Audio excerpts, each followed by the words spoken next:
when you are on the platform, you try to mute your microphone and video as much as possible, unless you're asked to do so.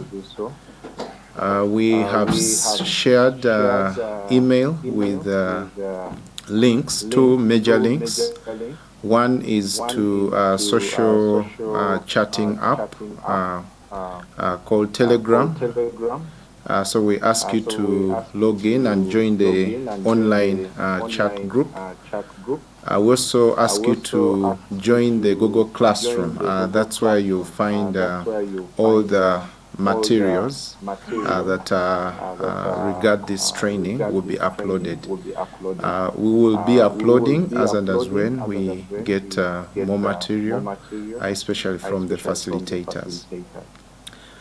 I am going to project my presentation so that we can start formally, and so we'll give our colleagues who are joining maybe 2 to 5 minutes, and then we'll officially start.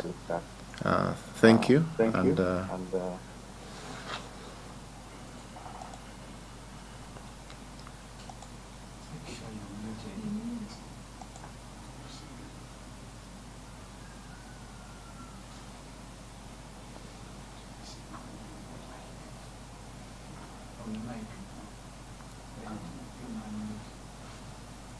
I unmute.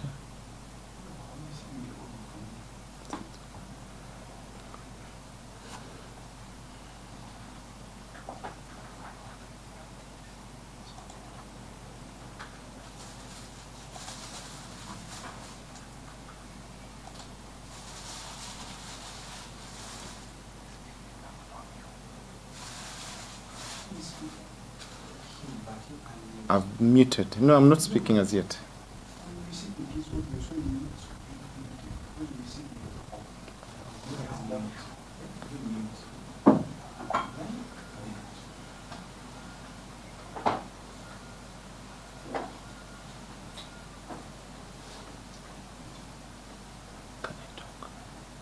Not officially.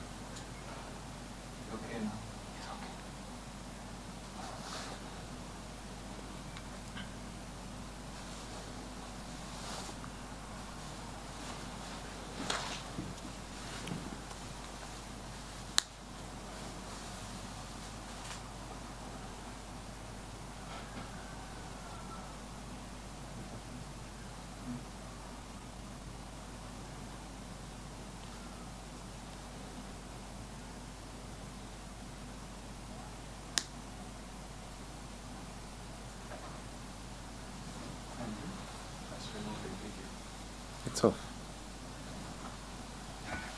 We are seeing this.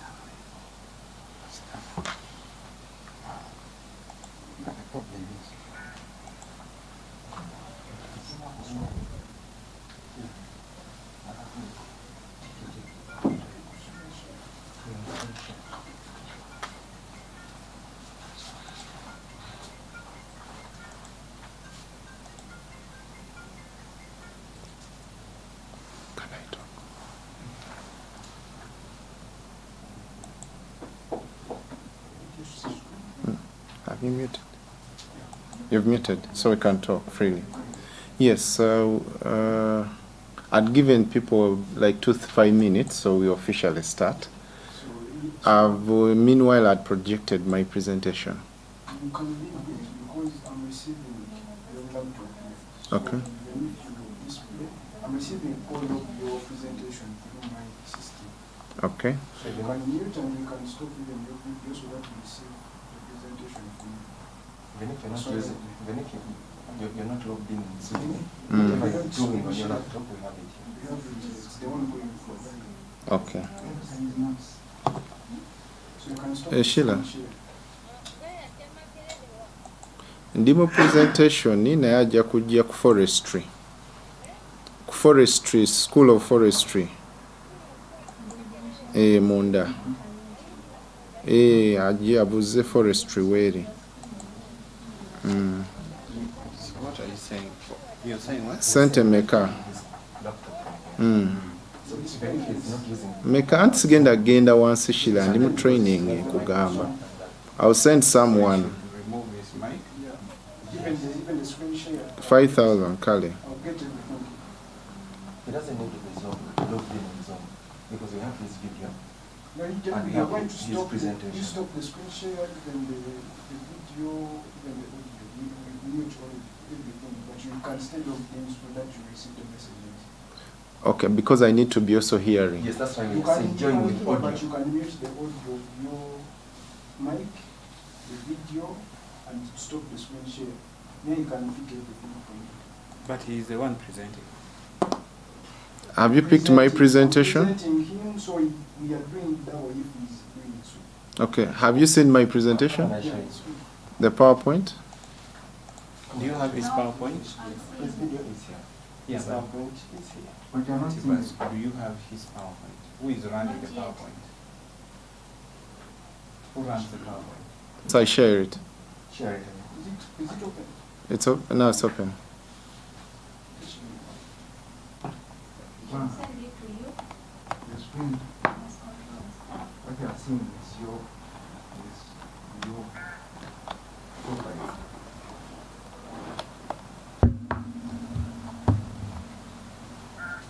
Everything is not propaganda. Yes.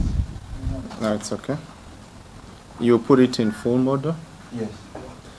And just maximize or But come on, it's what we are trying to share. He has to duplicate. Okay. Come on, and share. So this is the screen. this is your presentation. So whatever you're Your doing, video comes here. This is the laptop. all right. Yeah. Because if you're also doing video there, so we're doing it Dual. video. Yeah. And audio as well. Okay, we have your audio on that mic. So you'll be running your screen the normal way. Okay. Without sharing. Stop the sharing. Stop the sharing. No, I'm not sharing. Just a second. Then it's okay. I'm not sharing.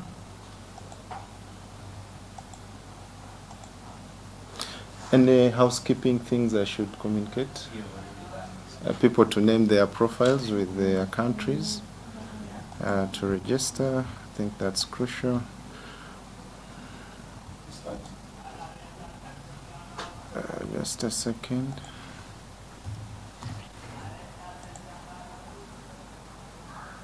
All right, we can start.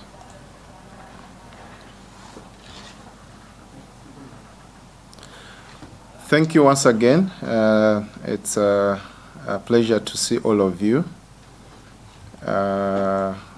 Still part of housekeeping, we want to remind all those who could be logged in but didn't register. It is important that you register through that link.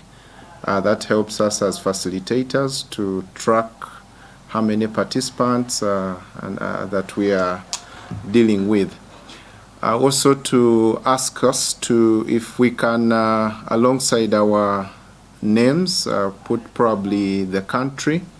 That will also help us to in discussing and knowing who we are engaging with. Otherwise, I'm happy to take us through the introduction. This is basically the opening session of the training, and then subsequently we are going to have remarks from a couple of people as the program starts. Wherever you are, we'll ask you to pray and whatever faith you believe in, we trust that God hears our prayers and answers our prayers. So this is a GAMES AFRICA-RCMRD online training workshop, and it's focused basically on wetland vulnerability analysis using GIS and Earth observation data. In your Google Classroom, you will receive the concept note to this training, and there are a couple of assumptions that we have made, that people have, or participants have, at least basic understanding of GIS and remote sensing, among other things. The training builds on the Wetlands Vulnerability Analysis Project implemented under the Games and Africa program, supported by the African Union and implemented by the Regional Center for Mapping of Resources for Development. The assessment was achieved by using improved Earth observation data sets and improving the methodology that deploys GIS modeling and analysis. Wetlands vulnerability analysis aim to really enhance the wetlands monitoring and assessment using geospatial tools and Earth observation data sets. As the training goes on, some of these will be unveiled to the participants. Some of the state-of-art data sets and tools that have been developed to really equip us and empower us to be able to do analysis, especially in the wetland subsector. But of course, these tools can be used across other natural resources. For example, last week there was a training on the same, but it dwelt and focused more on land. So the games program, this will be also in the remarks of the team at GMES and RCMRD and Makere and ESIPS International. So they will talk more about this program. But this is a co-financed program by the European Union and the African Union. And the intent really is to address the growing needs of African countries to access and use of Earth observation, because there's a lot you can do, that we can do, that we need to harness this capability that is available, and really to achieve sustainable growth across the continent. So ESIPS International, this private firm, together with implementing partners, that's RSMRD. There will be remarks from them as well.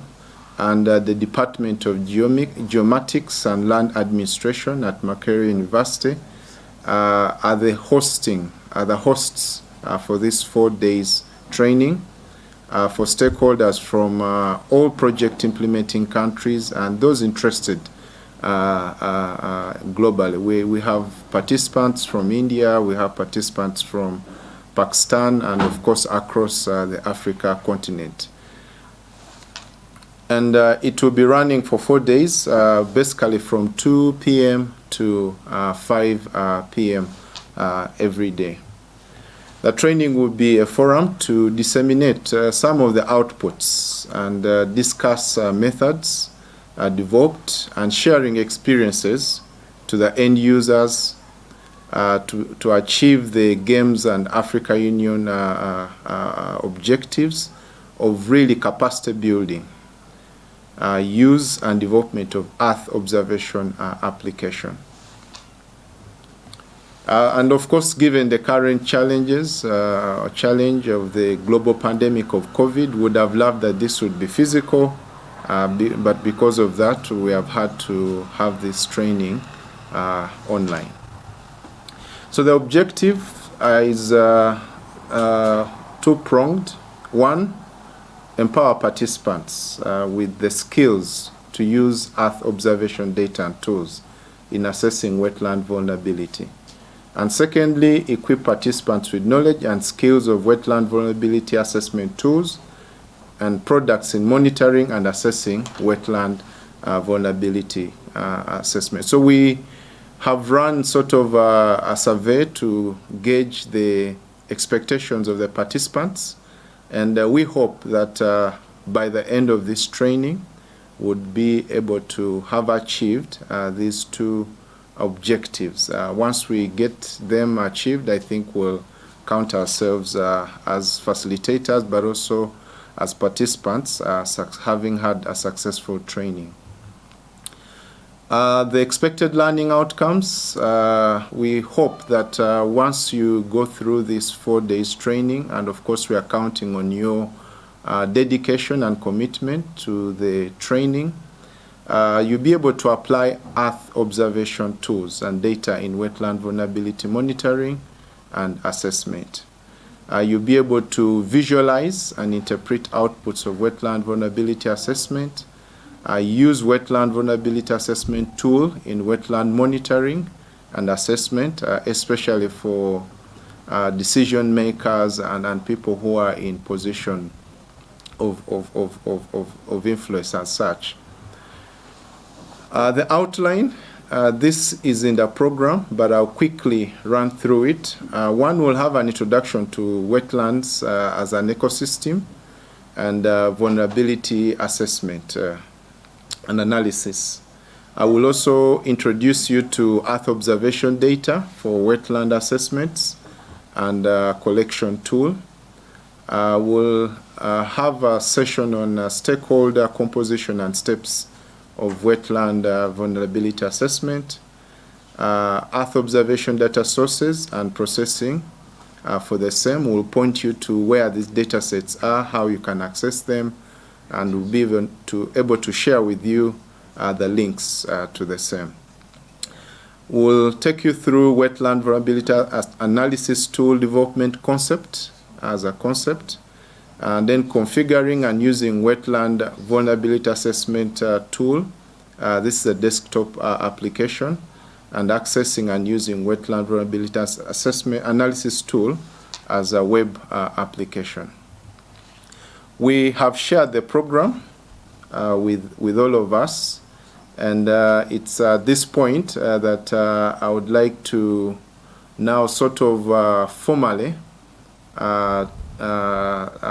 turn the training, or having the formal really opening session for this training, and having gone through really a quick look at what we expect. And so I will not go so much into the program, but just to emphasize that it's a 4 days training running from 2 to 5 p.m. Of course, we'll be registering participation. We hope to award a certificate of participation, and so the key word there is participation, and we'll have a mechanism of grading participation, and this will be an e-certificate that will be sent to the emails of all participants who would have successfully attended the training. And so without much ado, I'll bring my presentation to stop and then focus on the official opening of the session. I thank you for listening.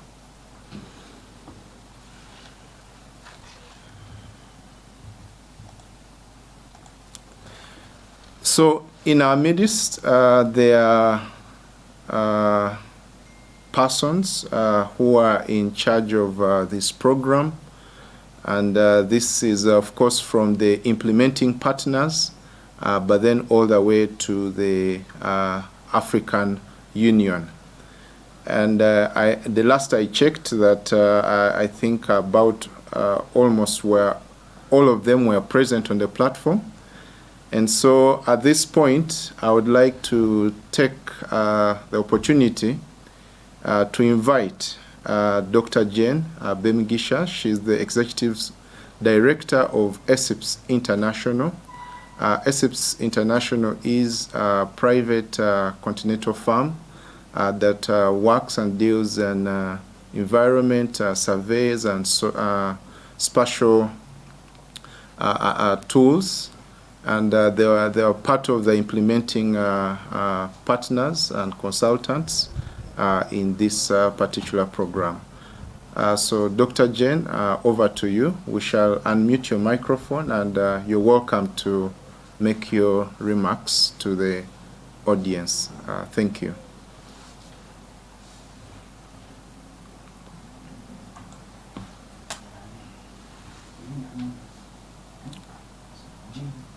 the host, the administrator, please, Dr. Jane Bemigisha, if you could unmute her.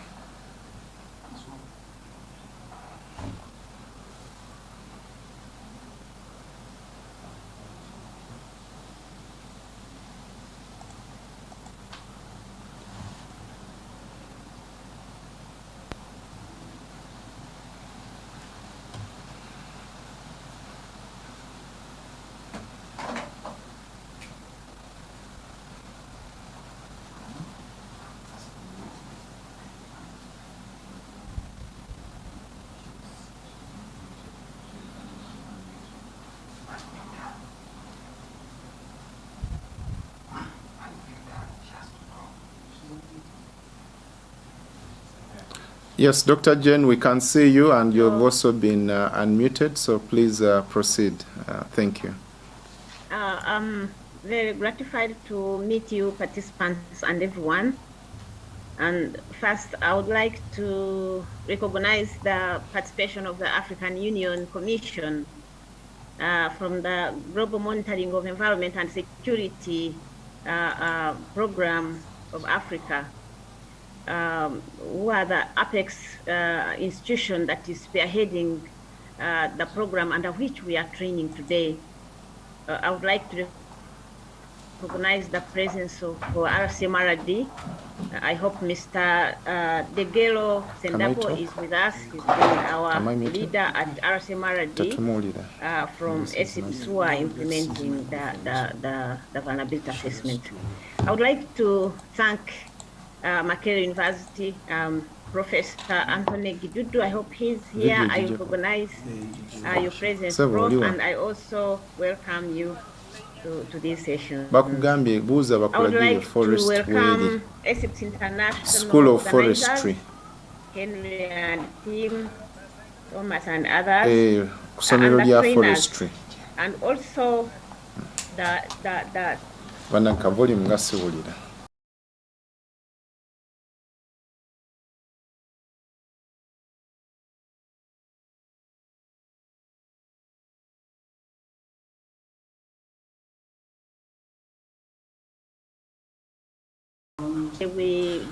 Dr. Jane, could you please increase the volume to your microphone so we can hear you well? Okay, thank you, please. Sorry.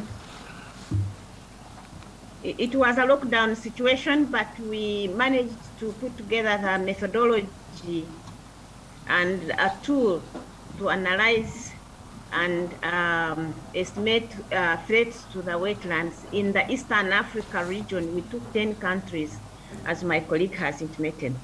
And this assessment was a step to equip the region with a knowledge to manage better the threats that we identify. Therefore, you as participants, as you come aboard, it is that we build your capacity for the use. I see that over now 600 participants have registered, although we have fewer here right now. I think more will come. And these participants who have registered are showing us that the threats that we have on wetlands are really appreciated. I would like to appreciate your interest and to thank you so much for recognizing this issue of wetlands degradation and reduction in area. Globally, the Ramsar Convention, which is the global body that is responsible for policy formulations for wetlands management, has recognized or has assessed and found out that so she sends me the presentation. In the 20th century, globally, the wetlands from the Zoom. At about 70%. And this could be really much more in different countries. Border and not to mention my country. And my country is Uganda. And I would like to see that on this note, the African Union has become so proactive to realize that this should be one of the issues that should be solved in their program. Thank you. last time. This tool is now tested in Eastern African region, but we look forward to see it tested globally and used, and that the outcomes will be visible. And therefore, you participants who have come today, you are our ambassadors. You are our ambassadors to see that there is sustainability of what was developed as small, and the sustainability is through the capacity that you will that will be built and awareness, and that you will take it forward in terms of development, in terms of awareness, and in terms of use, especially to be sure that it will be useful to the different countries that are facing wetlands decline and degradation. I would right now take the opportunity just to thank the African Union and GMS and Africa program particularly for supporting the private sector. Bringing the private sector on board has been a very, I could say, a transformative move to see that we contribute to capacity, but also we work with institutions that are specialized in different areas of Earth observation applications, and institutions that we are working now, like you will see, is Makerere University, who is the academia part of the consortia that is training, that is building capacity in the region and now beyond. And this is really, really important for a small company like ASIPS to participate. We also now would like to thank RCMRD for bringing on board a small company to work with them at their level to assess and solve problems, of course, using Earth observation. Then, as I have said again, working with Makerere University, we have bigger dreams. You will be involved perhaps in the near future in what we would like to say or to program as a curriculum and research development aspects of this tool to see that it is further developed, it is utilized, but it is also useful to academia. And we know that through academia, research, and education, it's where sustainability and the future will lie for this tool. I would also now like to outline my colleagues who worked tirelessly to build this tool. And some are here and some are not. And the first one is Professor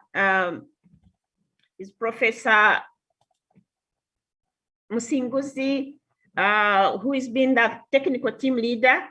Then we have also Paul Mafabi, the late, who unfortunately passed away on the way. And this was the senior wetlands management policy scientist. And then we had also Alan Mazime, who is still with us now, the application development specialist, who will have a presentation shortly. Then we also worked with Tinebeb Yohanes, the wetlands and water spatial analyst, handling also stakeholders analysis or engagement. Then we had Henry Massa, whom you have already met here, and he's the environmentalist at ASIPS and the GIS specialist. Then Thomas Enuru, a spatial data analyst, you will meet him during the training, as well as Raphael Wangara, who is the spatial ecologist and training specialist who organized the training material and organized the previous training, and we are now using the same way he organized from the beginning. We have the assistants, our spatial analyst assistants, Kenneth Adrico, Ismail, Beatrice Chasimile, and also Hans Marx and Tam. So this is a group, if you notice, it is a really group that is interdisciplinary and very, very focused, that we are still with them on board. reading their names and their specializations is an issue that when you take this tool up, you may not just work alone to utilize it. You may want to create your groups or your teams. It is a teamwork. It's not one person work. Then out of the specializations I have outlined is the stakeholder engagement. Without stakeholder buy-in, without stakeholder involvement, it is difficult to implement, even when you have very good assessments on the table. Therefore, dear participants, I appeal to you that when you go back to utilize this tool, don't sit on your desk and analyze and think that you have done a very good job.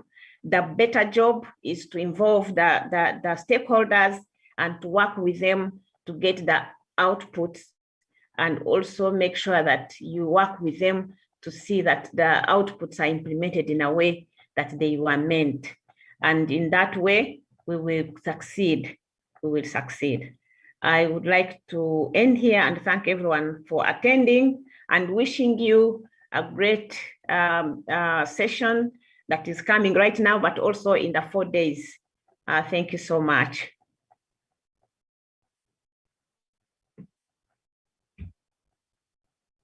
Over to you back, Henry.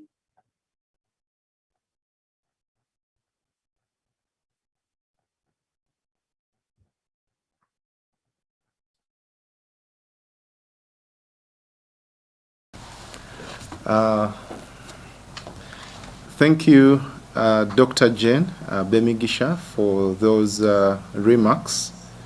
And without much ado, because we are trying to manage time, I'd like to take this opportunity to invite Dr. Anthony Kidudu, the representative of Makerere University, to give us his remarks. In fact, the university is the one hosting this training at this particular time. Thank you.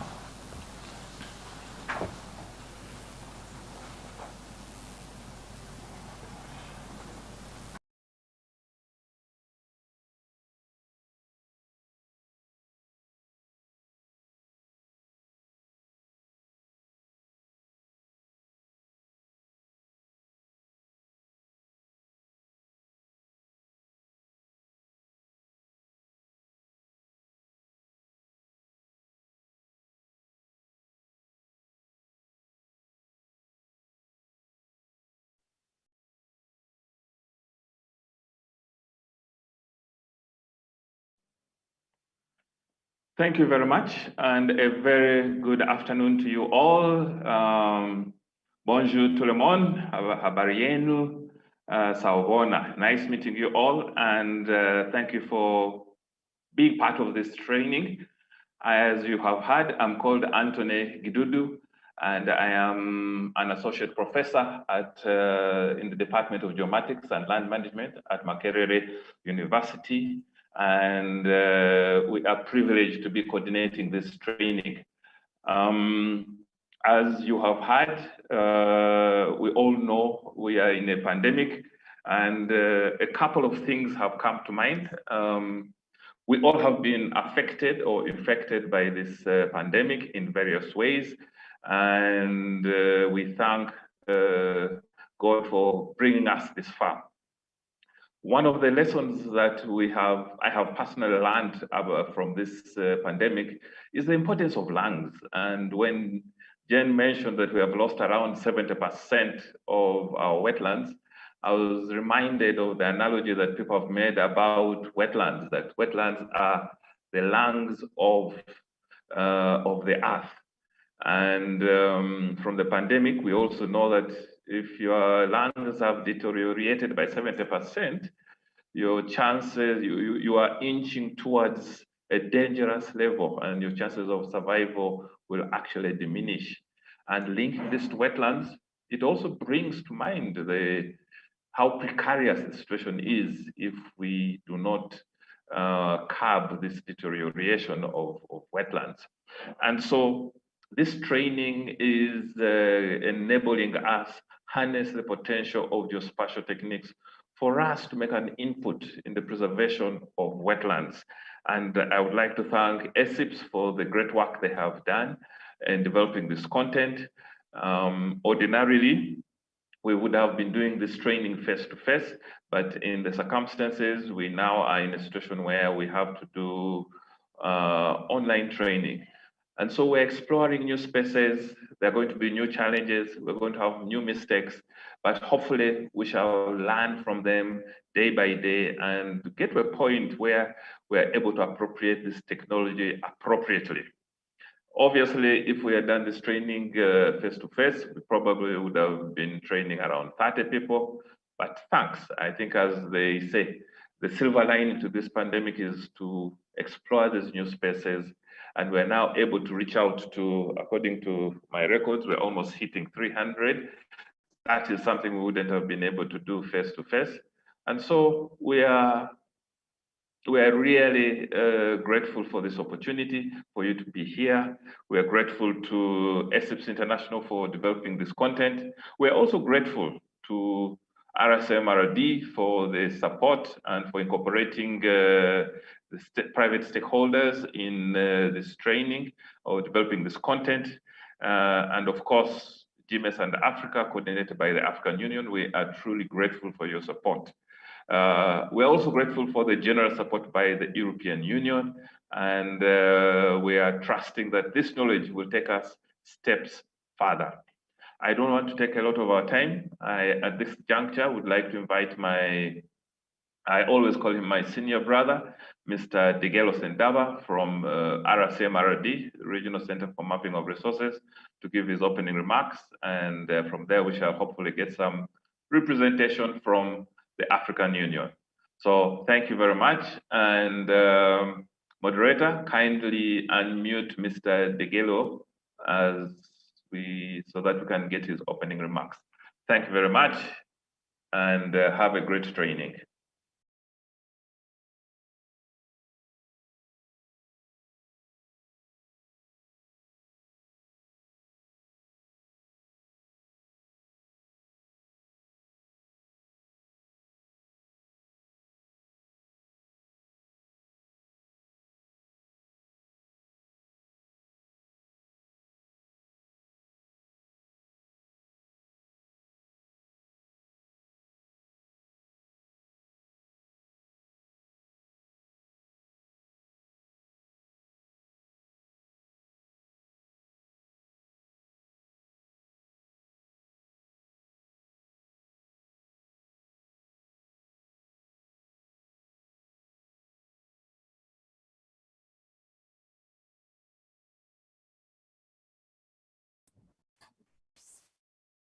Hello, good afternoon. Thank you, Professor Anthony. Can you hear me? Hello, can you hear me? I think something is wrong. Can you hear me?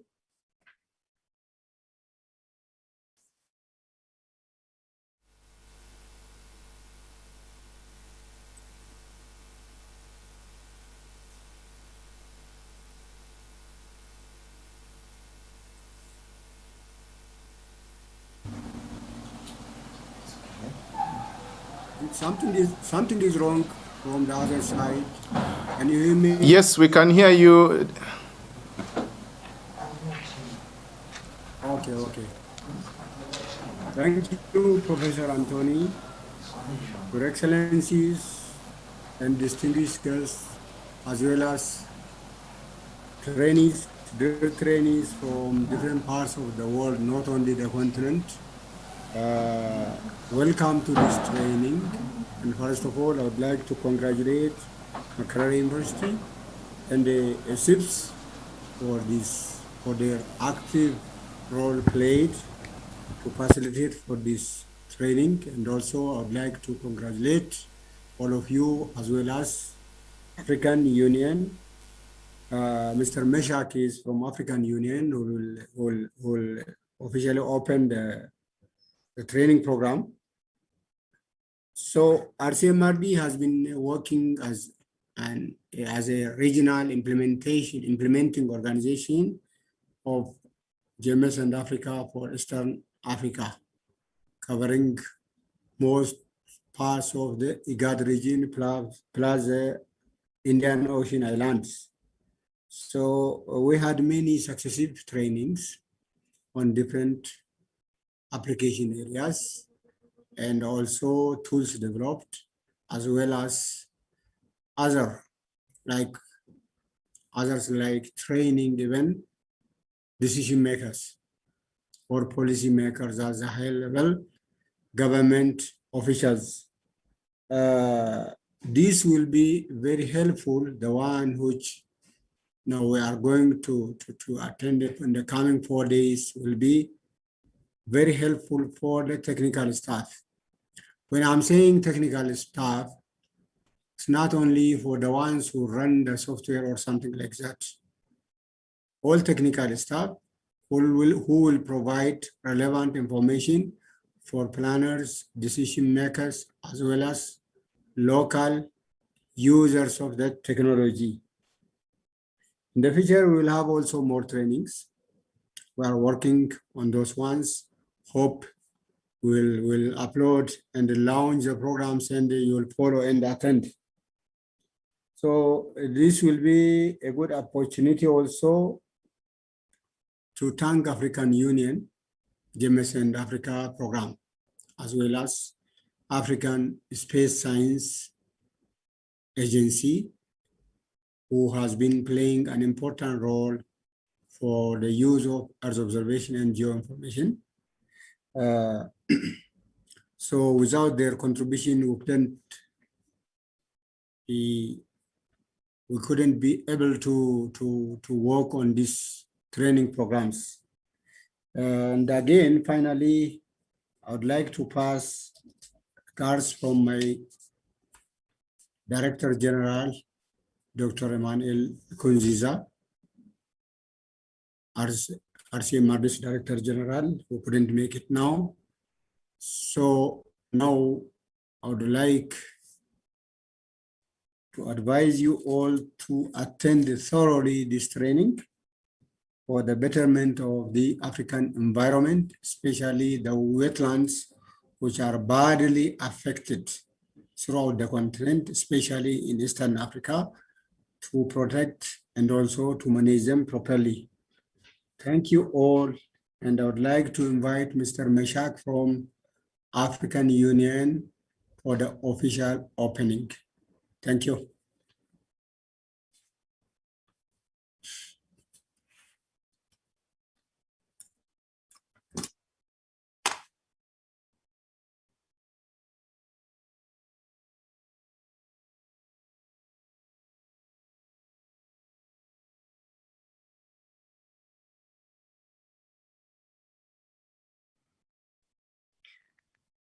Good afternoon. Just to confirm if I have feedback from your side, I hope my microphone is okay. To Degelo, thank you so much for passing on the baton to me, and I really appreciate what has been happening at RCMRD, collaboration with Makerere University and the private sector regarding the training. So my name is Meshak Kenywa from African Union, GMS in Africa. I lead the training component of the GMS in Africa and also contribute to the African Space Program. I have a small presentation to make, but I would like to first of all acknowledge Dr. Jane Bemegisha for leading this initiative of the training as the private sector.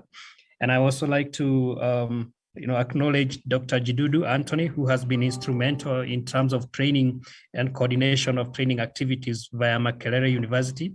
Ato Degelo, you have been so efficient in terms of coordinating all the activities of GMS in Africa, led by RCMRD, and we are happy to know that all the stakeholders are well engaged. And this training is just an indication of a lot of things that are happening under your leadership. Regards to Dr. Emmanuel Nkurunziza, who has been a key leader in this component, and I know that he's not around because of so many other engagements, but we acknowledge him and we also want to pass that appreciation. I'm not just coming here, but I have mandate also from Dr. Tidiane Ouattara, who is the space expert at the African Union level and the coordinator overall of GMS in Africa. So I would like to pass his appreciation regarding what is happening around the training component and other development of services in the GMS in Africa program. So if the host allows, I would just go over, a few items regarding the training component and to show you where we are coming from, because we have so many participants today who are probably not familiar with GMS in Africa and AUC as a whole.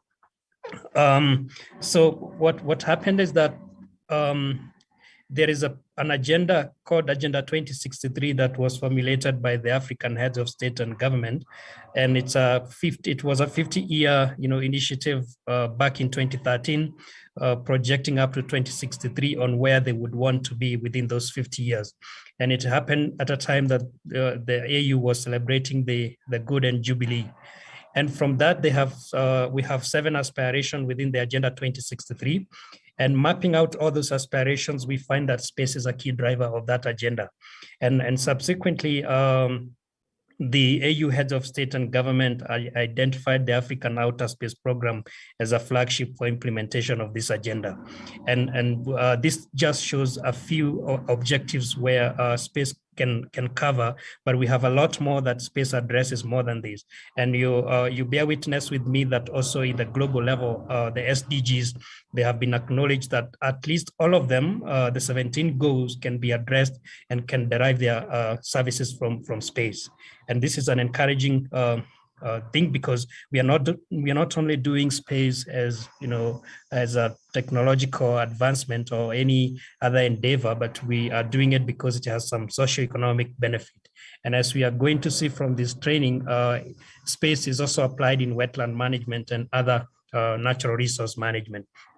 So when we did that, we came up with GMS in Africa as one of the implementation leg of the African Outer Space Program.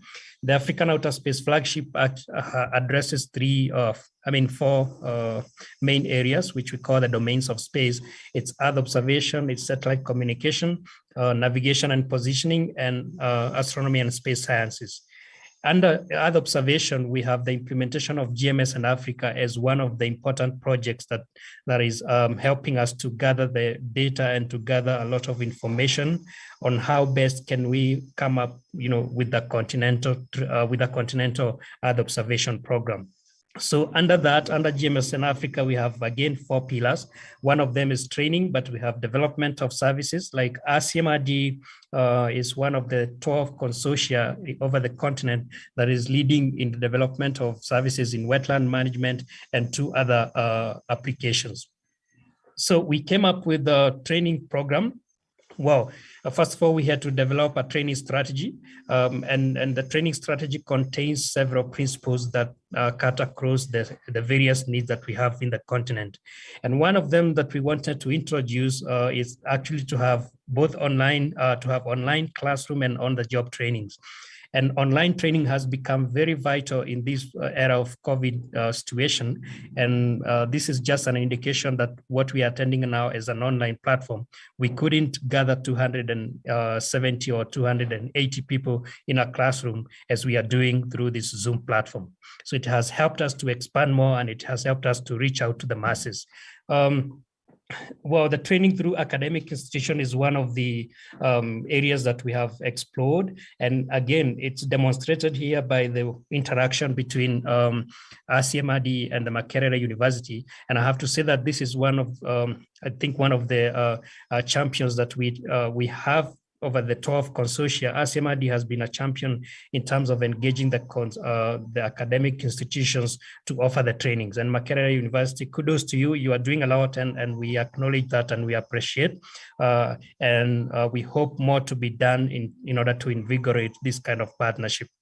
The other thing is that we wanted to have integration of ICT with EO.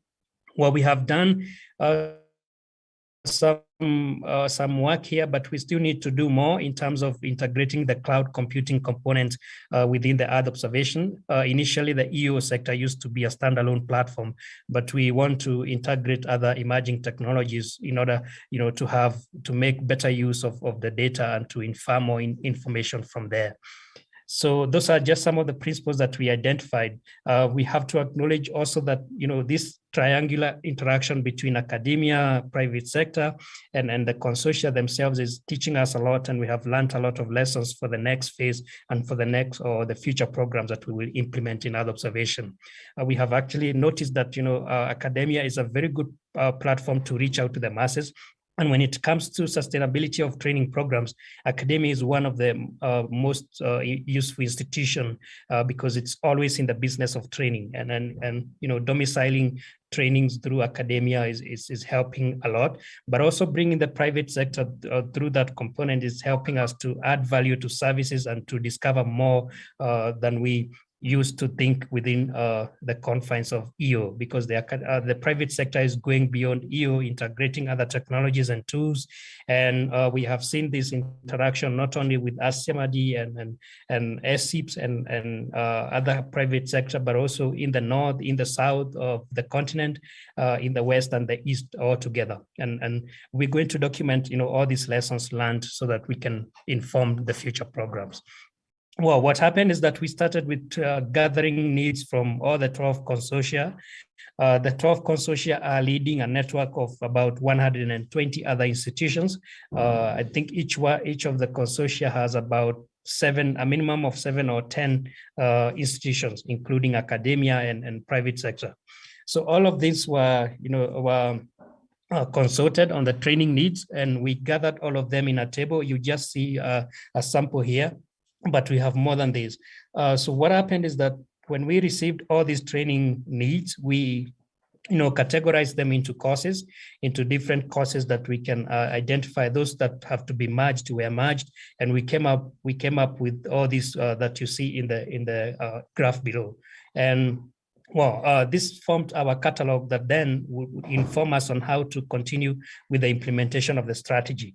So we retreated and said, okay, we have to divide, roles between academia. We have to divide roles between especially the African Union Commission at the continental level. We have to also divide some roles within the regional level led by consortia. And this is where, we have realized a lot of dynamics, because allowing, the institutions like RCMRD to coordinate trainings at the regional level, they have addressed their real needs that, might not be required in the other wider continent. So we came up with this training plan to implement, the training strategy and the training catalog. And we divided into the 4 pillars of GMS in Africa, which is data and infrastructure. We have services development, we have communication and engagement, and we have management courses. Most of the management courses have been taken by AUC and other, and also consortia at their level. They have been doing a lot at their level in terms of management of grants. Communication of EO is not as simple as other types of communication, because you have to interpret the information and then you deliver that information.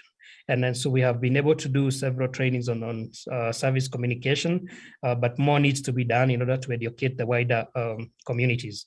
Service development, and this is where most of the consortia have been doing a lot of work, tailoring all their specific needs to the training.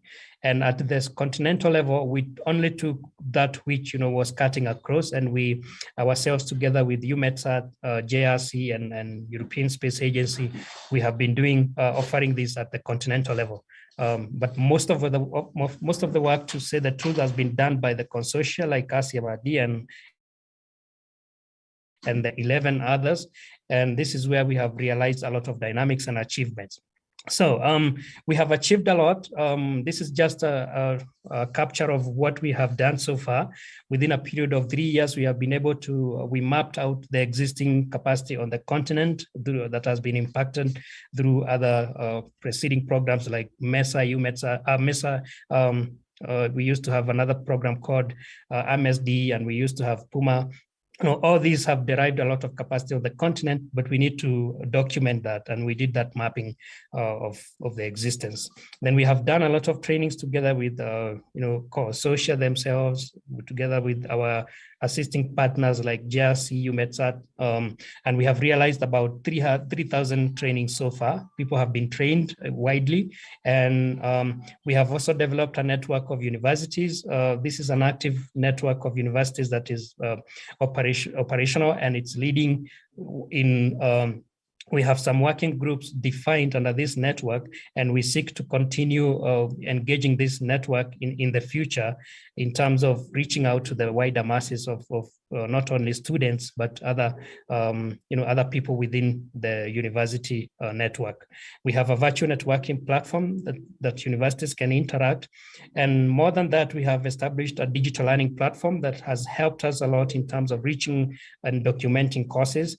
We have over 100 courses so far with approximately 700 users registered within the digital platform. And we have offered over 40 master's and PhD scholarships that have been supporting the development of services. And RCMRD has issued some scholarships as well.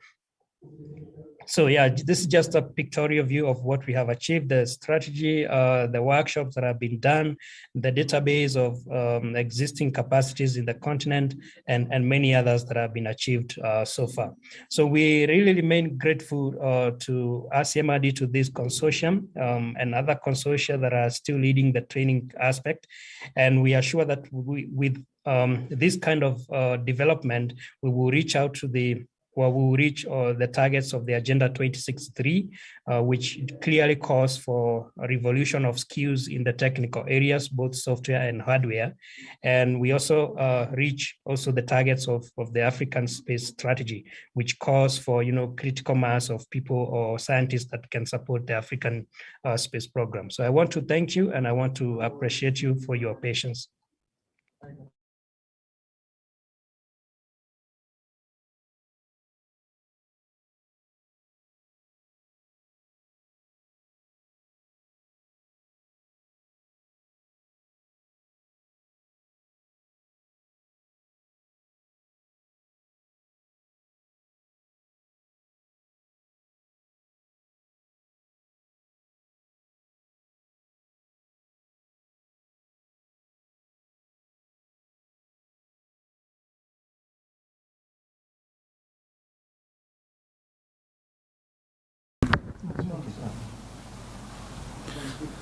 Thank you very much, Mr. Meshak, for those remarks, and also Mr. Degelo earlier for the remarks. And on behalf of the participants, I would like to say these are well received, and we take note of what the African Union is doing, and of course together with partners like RCMRD across the continent, and indeed working towards Vision 2063, which is possible. And that marks, of course, I expected Mr. Meshak to sort of declare the training officially opened, but I believe that his remarks had the very intention to declare that this training is now officially open and launched. And so, of course, virtually, members and participants, please, you will give a hand clap to everyone, and would like to assure you of the commitment of the AU, as already alluded, commitment of RCMRD and the partners like Makerere University and ESIPS International are representing the private sector in this program. So, ladies and gentlemen, now we will now go into the technical bit, or sort of to say the actual training commencing. I would like to invite, I know Mr. Degel is quite busy, Meshak is quite busy, Dr. Gidudu and Dr. Jane, but we would want to invite you to stay in and at least participate in this opening session, rather first session that will take us through the introduction on wetlands. And with this, I would like to invite Mrs. Tinebeb, Yohanes, all the way from Ethiopia, to take the floor and take us through the next session. Otherwise, thank you all for sticking here. Our numbers have been constant, and that is a good indication that people are attentive wherever they are. They are listening and taking notes, and we know that we'll definitely achieve our objectives for this particular training. We have posted, Tinebeb has posted a couple of questions. The chats are open, so please, I like it. People are posting their names and their institutions and countries. I think that is good. So please feel free to introduce yourself in the chat platform. But importantly, there are 4 broad areas that we would like to discuss towards the end of this session that Tinebeb will handle. So she has posted these questions, broad questions and category and areas for reflection. We know we are dealing with a multifaceted and diverse expertise of participants. And so we'll cluster you at some point. And this is an engaging training. It's a participatory, and it's not one person sitting one side and are talking to the class. So we'll try to make it as participatory as possible, as much as the tools and the gadgets allow us to do so. So please follow the chats as well as you attend and listen to the talking and the discussions. Thank you. So over to you, Tinebeb.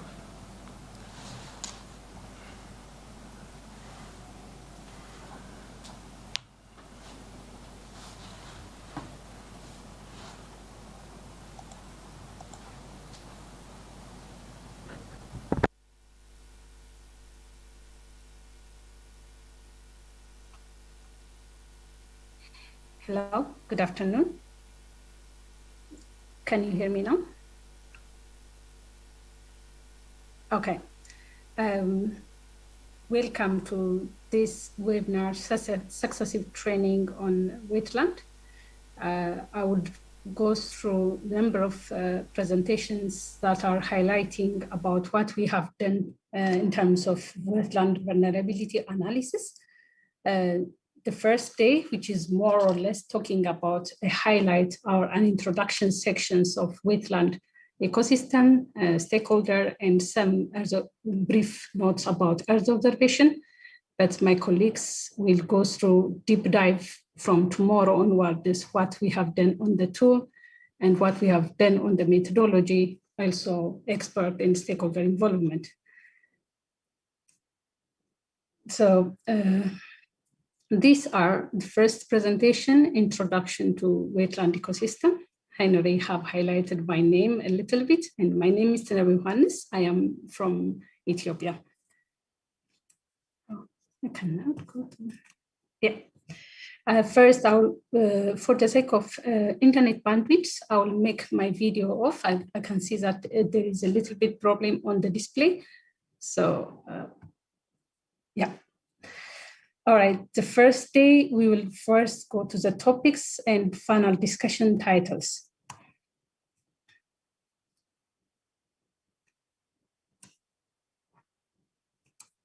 Let's go to the second slide. I do not know what's happening. Yeah, are you looking at my slides?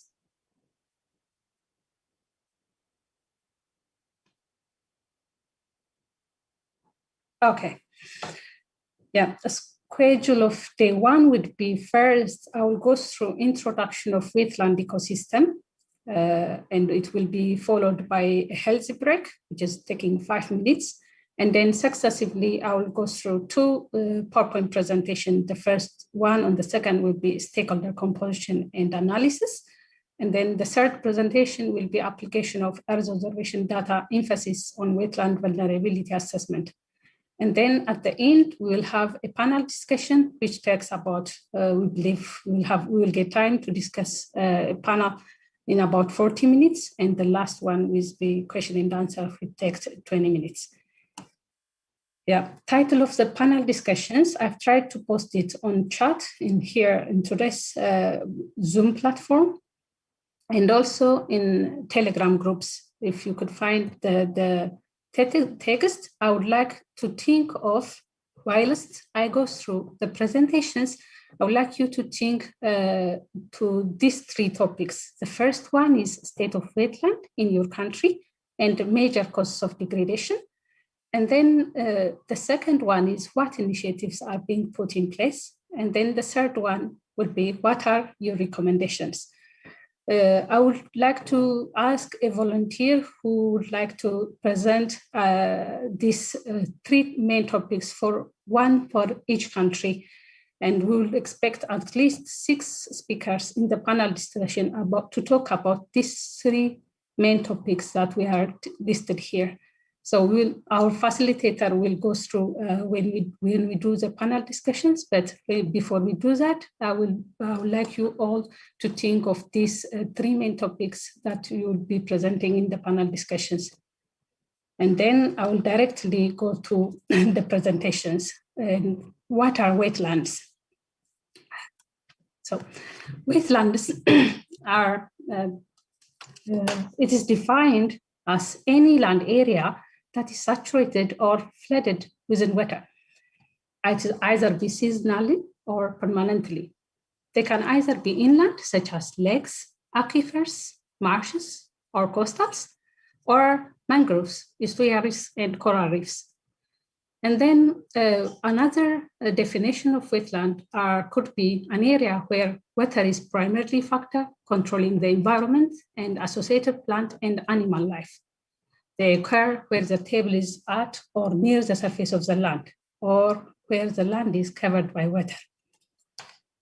So in many of the wetland definition, it's always debatable to get a straightforward definition of wetlands.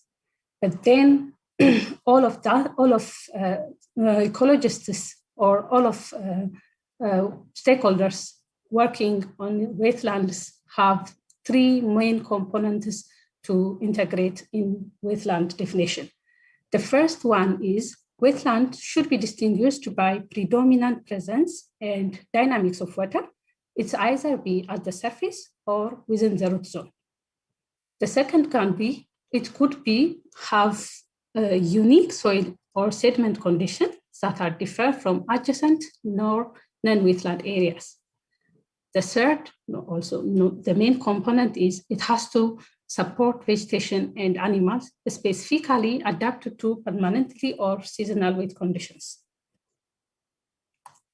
So as I have identified, the wetland definition varies from each countries or from country to country.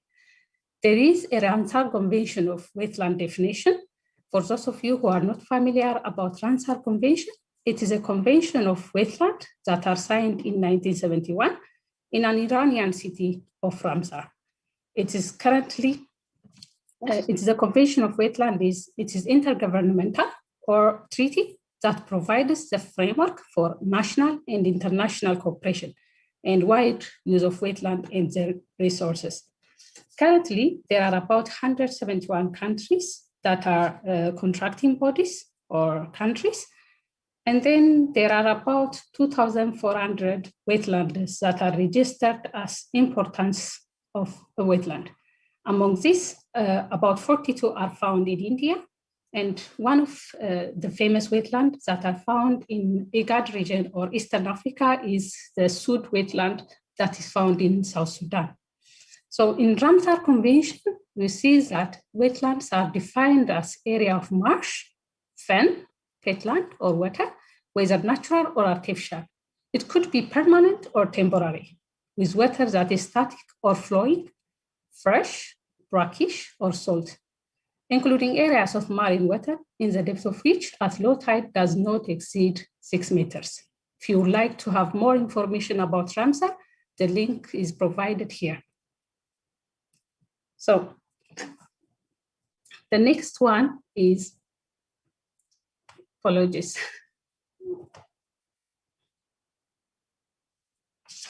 You cannot see the title because there is the Zoom have, yeah, sorry about that. Yeah. The next one, I will talk more on the wetland ecosystem. What is a wetland ecosystem? It's an ecosystem of a geographic area where plants, animals, and other organisms, as well as their physical environment, interact, forming an interconnected system. It also contains biotic or living parts, as well as abiotic factors or non-living parts. As an ecosystem, it's characterized also by waterlogged conditions, either permanently or seasonally. It also has a factor that distinguishes wetlands from other landforms or water bodies in the characteristic vegetation of aquatic plants adapted to the unique hydric soil. So the soil would be, as we mentioned in the wetland definition of 3 main components in the previous slides, it should be a unique soil types, which is hydric soil, and waterlogged conditions.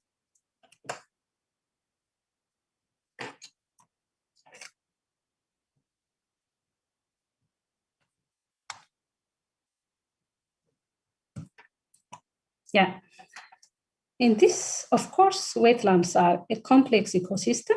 And in this diagram, we try to basically show the interaction between plants and animals, or on terrestrial bodies, which is found here, or aquatic bodies, which is found in this system. And then this overall entire diagram shows an interaction of ecosystem in each plants, animals, and then these 2 kinds of systems in the Earth planet. So graphically, we would like to see wetland ecosystem into 3 main components. The first one is terrestrial system, and then the second one is a wetland system, and the third one is deep water aquatic system. Under terrestrial system, we could see the hydrology part, which is usually dry, and then on the wetland system, which is intermittently to permanently flooded, and then on deep aquifer water system, it is going to be permanently flooded. And then the second category, we could see that on terrestrial system, we see biogeochemical role, which is only the source. And then on the wetland system, the source, sink, or transformer will be integrated. But then when it comes to deep water aquatic system, it's going to be only a sink. And when we look on productivity side, we see that under terrestrial system, the productivity will be low to medium. And when under wetland system, it's generally high, but sometimes it could happen that it could be low. And then in deep water aquatic system, it's generally low.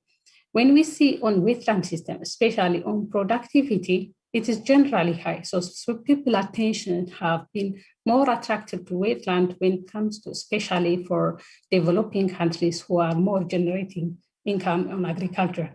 So that's why we are, it's thanks to the Africa Union that the wetland is now currently attracts a lot of attentions. And that's within this, that's why we are integrating Earth observation data set to look more on wetland areas.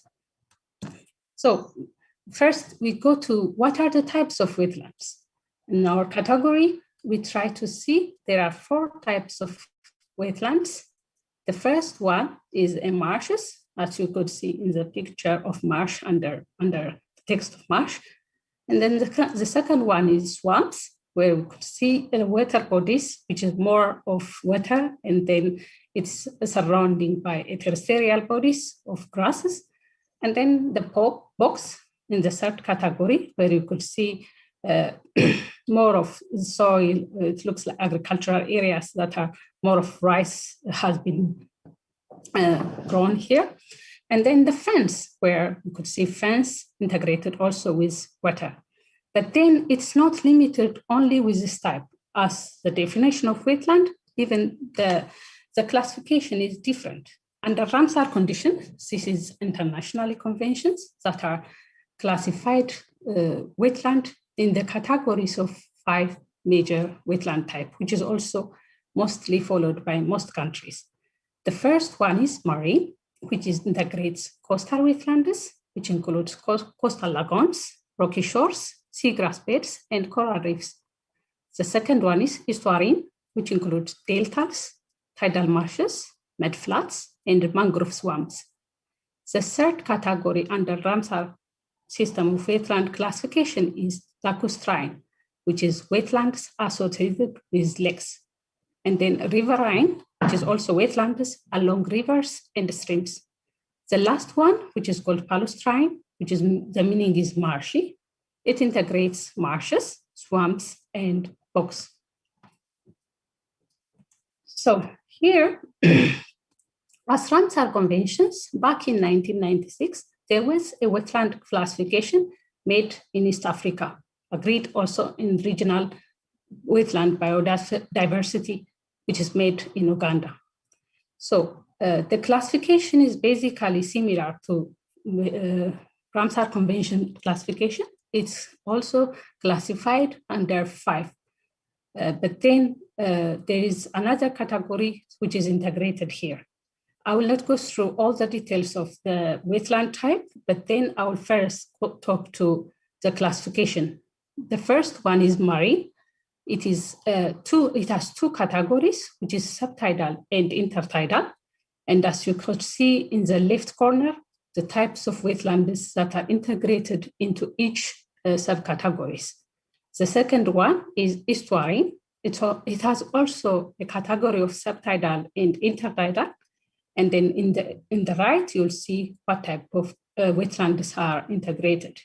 The third one, which is sodic and or saline water, it has also a subcategory of lacustrine and palustrine. And then it also has second subcategory, which is also permanent, temporary. And then you could see some wetlands are seasonal. We have seen that in the definition of wetland, but then some of them are permanent. So in the Eastern African classification of wetland, they try to classify according to the seasonal types. That's why it's coming to permanent and temporary.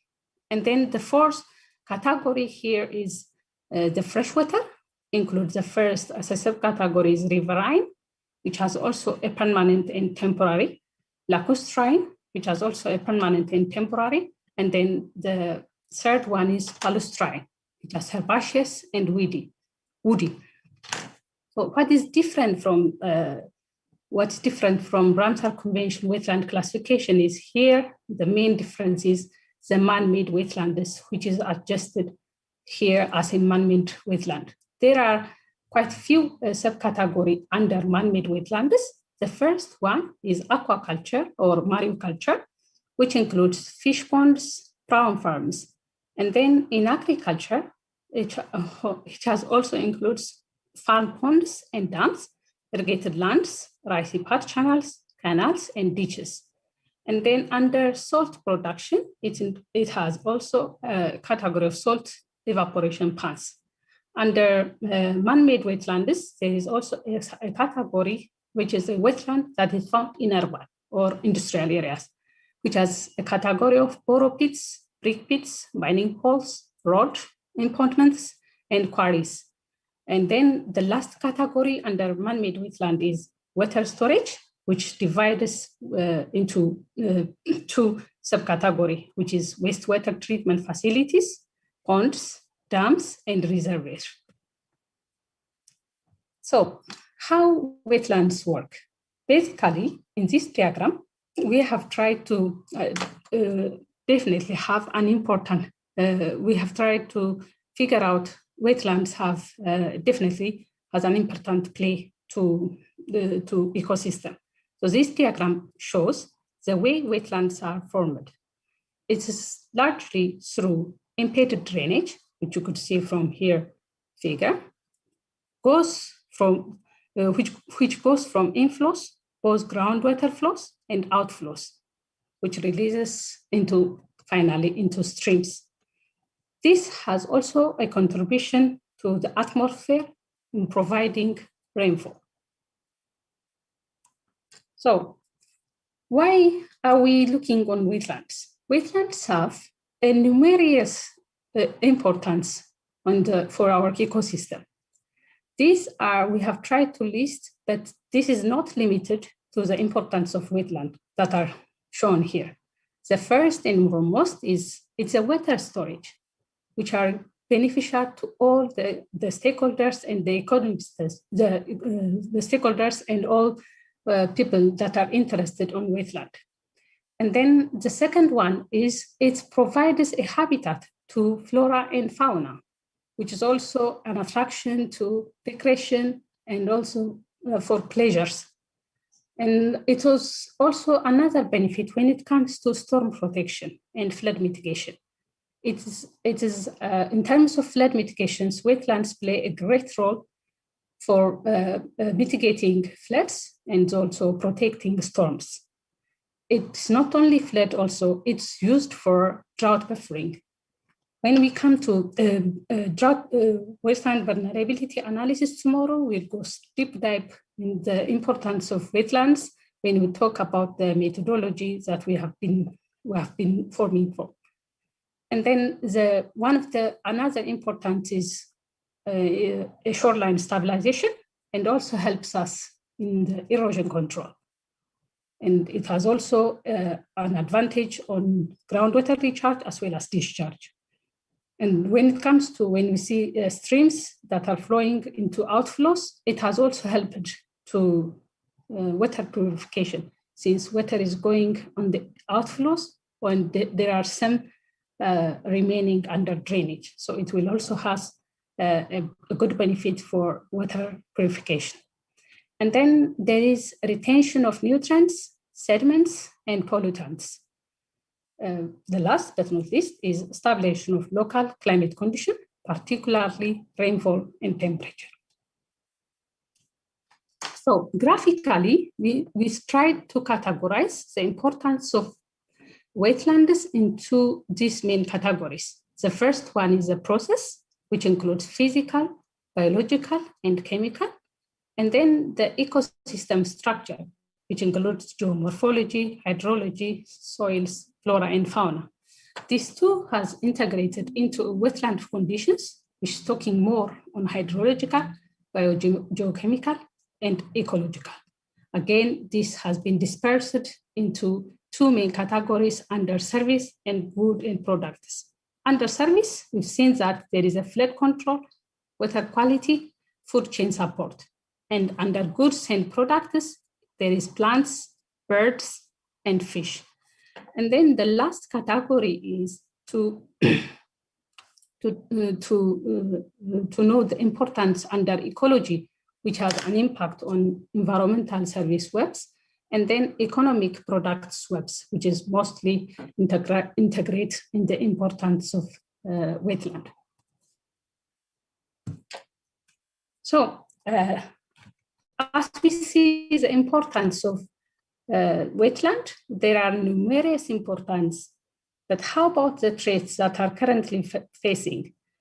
Dr. Jane have already mentioned that 17% of wetland has already, under Ramsar Convention, it's already integrated into a threat of wetland that is currently happening in our wetland system.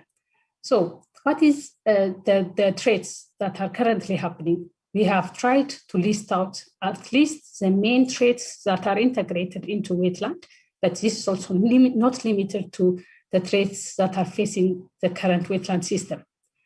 Because despite their importance, they are being modified or reclaimed, and often driven by economic and financial motives that the threats to existence of wetland issues.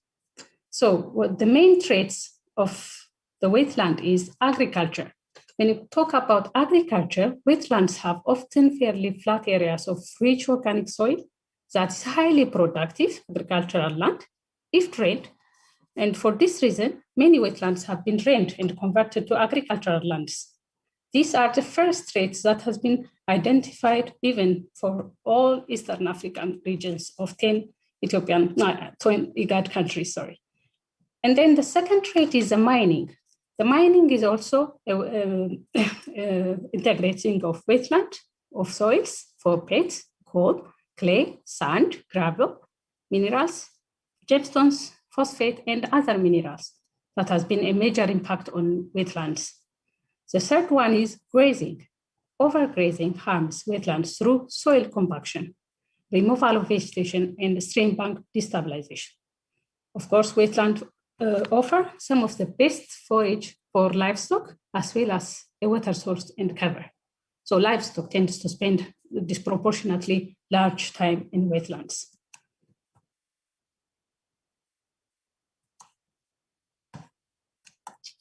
So another trait for wetland is a pollution, which is discharge of pesticides, herbicides, nutrients, sediment, toxicants from domestic sewage, agriculture, industries, aquaculture, and livestock. The big threat for current wetland is infrastructure development as well, which integrates floodplain development, often directly impacts wetland by removing vegetation, which also increasing to erosion. And filling of drainage wetlands for building sites of mega infrastructure projects. Example includes dams, roads, power plants, etc. And then finally, the main threat for wetland is a climate change, the global warming, climate change, temperature rise, shifting of rainfall patterns, or distribution of intensity impacts on wetlands. So pictorially, we have tried to list here what are the main traits that are being implemented currently for wetlands. As an example, if you see on the above middle picture, development of infrastructure is removing the wetlands for the purpose of development under the infrastructure.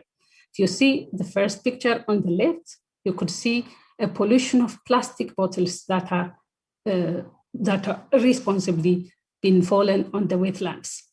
Some other examples has been identified here as a picture. So what is this slide? We have tried to see here what are the potential solutions to wetland degradations.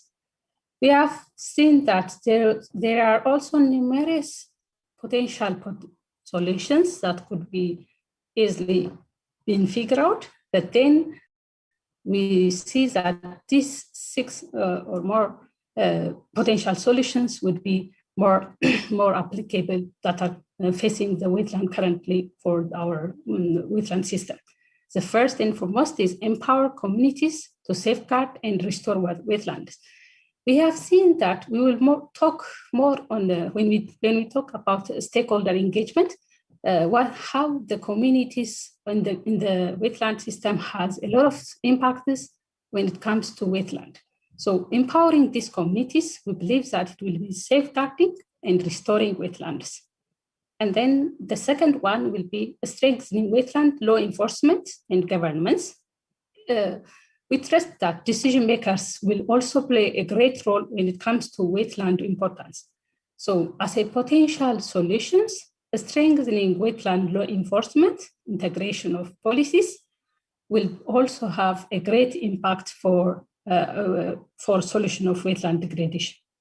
The third one is strengthening institutions responsible for wetlands management and conservation. So this is also the third category. If we strengthen institution, we'll believe that there will be a change when it comes to the wetland management and conservation. The fourth one is protect and conserve the remaining intact wetlands.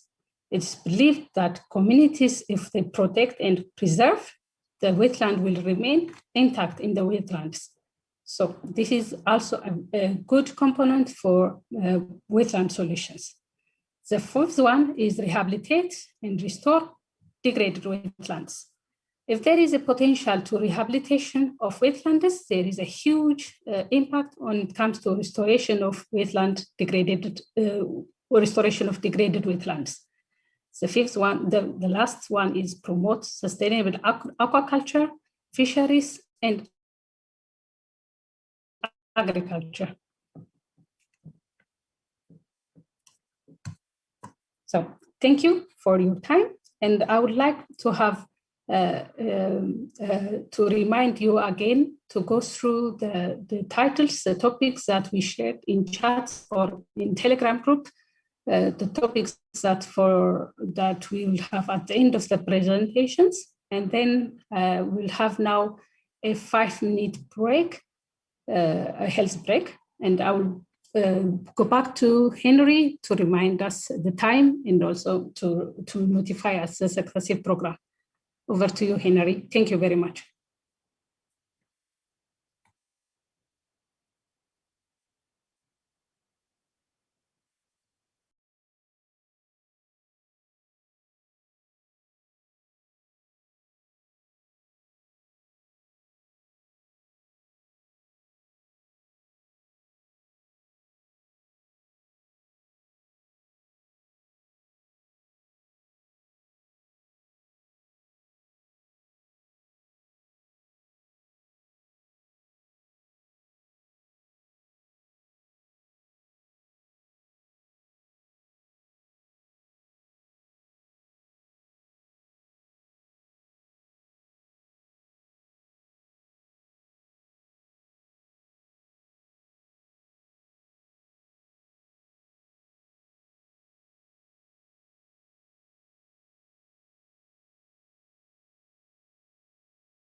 Thank you, Tinebeb. As we take a short break, please, if you have any questions, please do post them in the chat. Also, to also let you know that we'll be posting these presentations in the Google Classroom that has been created. So I've seen some questions coming in that will we get these recordings or these PowerPoints? Yes, you will access them through the Google Classroom. So we'll continue to have a short break and then we'll resume the class. So wherever you are, please stand up, stretch your hands, your legs, breathe in, breathe out. Of course, if you're many, ensure you have your mask on. Thank you.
Yes, we're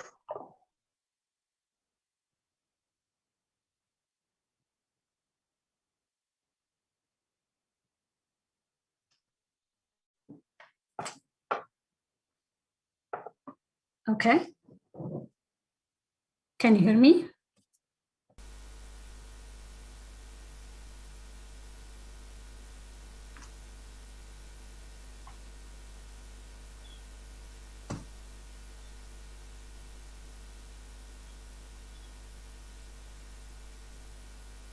Henry, can you check that you can hear me? Tinebeb, yes, we can hear you. Please proceed. Okay, thank you very much. I hope that you have a pleasant, healthy break, and then we'll directly go through the second presentations of stakeholder roles and engagement. In the first presentation, we have seen that the main players of wetlands are stakeholders. And then whilst we do the vulnerability wetland assessment, we try to approach stakeholders that are currently working in wetland for each 10 Eastern African regions. And then in this presentation, we will slightly talk more on what procedures that we have followed and what outcomes are going to be, we have achieved so far.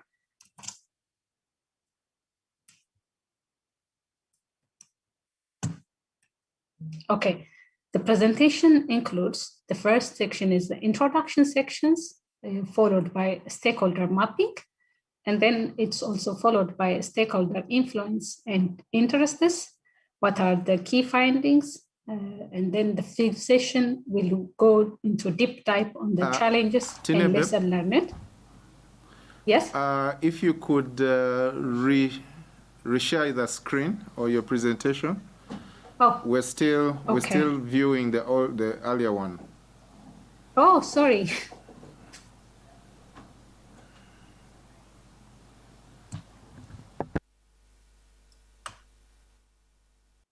Let me know if when you see the stakeholder roles and engagement PowerPoint presentation. Okay, we'll let you know. You're looking. Okay, thanks.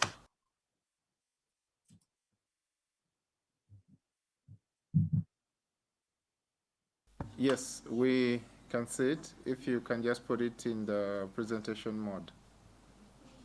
Okay, great. Thank you. Okay. I was just explaining what steps we have followed since the first presentation. We're talking about the wetlands in general. And then we've seen that the stakeholders play a great role when it comes to wetlands. So while this parallelly doing the wetland vulnerability assessment tool methodologies, in parallel, we have also identified what are the stakeholders that are currently engaged in wetland activities in the 10 Eastern African regions. So in this presentation, we'll talk what are the roles and engagements. So the first section will be an introduction section. And then the second section will also talk about stakeholder mapping, followed by stakeholder influence and interests. And then what are the key findings in terms of stakeholders? And then what were the challenges and lesson learned? And then the final section will talk about more on the recommendations. So in the first, we'll slightly go to what is stakeholder engagement. In each activities, in each ecosystem, there is always stakeholder. And then when it comes to wetlands, there is also stakeholders. It is a process by which any person or group who has an interest or stake in wetland and involved in the related activities and decision-making and the implementation process. It goes all the way from the local communities, researchers, and then decision makers. And what are the stakeholders that we considered during making the analysis? Some of them are national wetland management institutions, research institutions with focus on wetland conservation and management in that 10 project countries. Why we get involved? As we explained slightly, to be consulted and get feedback on methodology and prototype for wetland vulnerability. So we map the stakeholders as their relevance. So we first identify the key stakeholders and then relevance to wetland vulnerability assessment. The second step that we did is we categorized all the stakeholders that were identified into 4 major categories. The first one is local community. As we said, that these are the communities that plays a great role for wetlands. Those communities that are found in upstream and downstream village or residents are considered. And then the second one is government institutions. Most of them are national, state, and local governmental organizations. And then under the third one, researchers, which are included, some of them has a Nile Basin Initiative, research centers, and some universities. And then the fourth one is NGOs, which is which involved in wetland conservation program and other humanitarian activities. So we tried to schematically represent in two categories of external stakeholders and researchers. Under external stakeholders, there is governmental organizations and non-governmental organizations, which is NGOs. Under governmental organization, we have seen that there is a local communities, national governments, some of the ministries, which is Animal Resource and Fishery, Ministry of Agriculture, Ministry of Finance, Ministry of Water Resource and Irrigation, Ministry of Environment and Forest are included. These are not limited to each countries. Each countries may have a different naming of ministries, and then it could be organized as a general name category under each governmental organization. And then under non-governmental organizations, we have tried to identify wildlife conservation societies, NGOs what are working in wetlands, United Nations environmental programs, and the famous Wetland International. And then under researchers, we have mentioned before, we have integrated Nile Basin initiatives and some of the universities. So when we do the third category, which has who have a great influence and then interest in terms of wetlands, we have tried to categorize these 4 basic categories under an interest based, which is displayed on the y-axis, and then an influence, which is displayed on x-axis. If we try to schematize this, let's say, for example, researchers have seen that there is a less interest for the wetlands because they are more focused on their research. Maybe they would be a university graduate to be able to graduate and more or less try to identify what are the traits or the importance of wetland or bring any analysis as based to when it comes to wetland. But then they will also have a less influence on when it comes to decisions in terms of wetland. This is not meant to mean that they have less influence or less interest, but when we compare to other stakeholders such as NGOs, local communities, or national and local governments, doesn't mean that they have low, but relatively they have lower interest in influence in wetlands. But when we see local communities, which is categorized under C in the top right corner, seeing that local communities has a great interest because they are the one who are facing the wetlands next to their own neighborhood. And then they have also a higher influence since it belongs to them. They have the responsibilities to make sure that the wetland is utilized or it's conserved. So the local community is a great, has a much higher influence in compared to researchers or national, which has parallel to interest when it comes to influence. They have parallel influence when it comes to wetland, that is national and local government.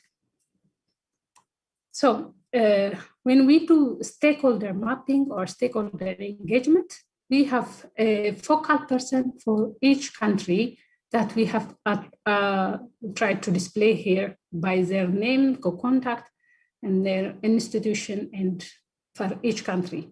For example, for Ethiopia, we have institution of Geospatial Information Institute and then Geospatial Information Agency. So we have tried to approach these people, and my colleagues will talk about what methodology we have followed to come up with wetland degradation in a framework called DPSIR. The acronym of DPSIR is driver, pressure, state, impact, and responses. Tomorrow we'll talk more on what approach we have followed when it comes to DPSIR framework. But what we did were previously, we formed a questionnaire that integrates these 5 DPSIR framework systems and send all of them virtually to fill all the questionnaires that are integrated in each country. So we received a lot of responses when it comes to each wetland activities that are currently happening for each country. So we are grateful for those people who were very active in helping us to collect all the data sets that are for each country. So what we have identified in their key findings are, we have seen that, we also tried to list it in the previous, the local community livelihood is largely dependent on wetland. Thus, they are the key players for wetland conservation. And then we have seen also that NGOs have a higher interest in conservation of wetland, but have less influence on wetland conservation. So the third one is researchers, which have relatively lower interest and influence on the conservation of wetland. Finally, what will happen to the national and local government, we have seen that political power to oversee and handle all intervention related to wetland conservation and management. So in doing so, what were our main challenges and lesson learned were? The challenges what we have been facing is, as we have all said in the previous, the COVID-19 pandemic restricted us to only make virtual meetings with all stakeholders. And then the time that we have been given was very limited when it comes to stakeholders. But we are so grateful in collecting all the data sets that the stakeholders has been providing. And then for lesson learned, we have seen 5 lessons, which is not also limited to this. But the first lesson learned is state of wetland in the African region has been identified. And then variation in capacity for wetland vulnerability analysis across all the Eastern African region has been identified. And then opportunities for accessibility to Earth observation data and tools has been identified, because we have seen what kind of Earth observation data has been currently being utilized for each country.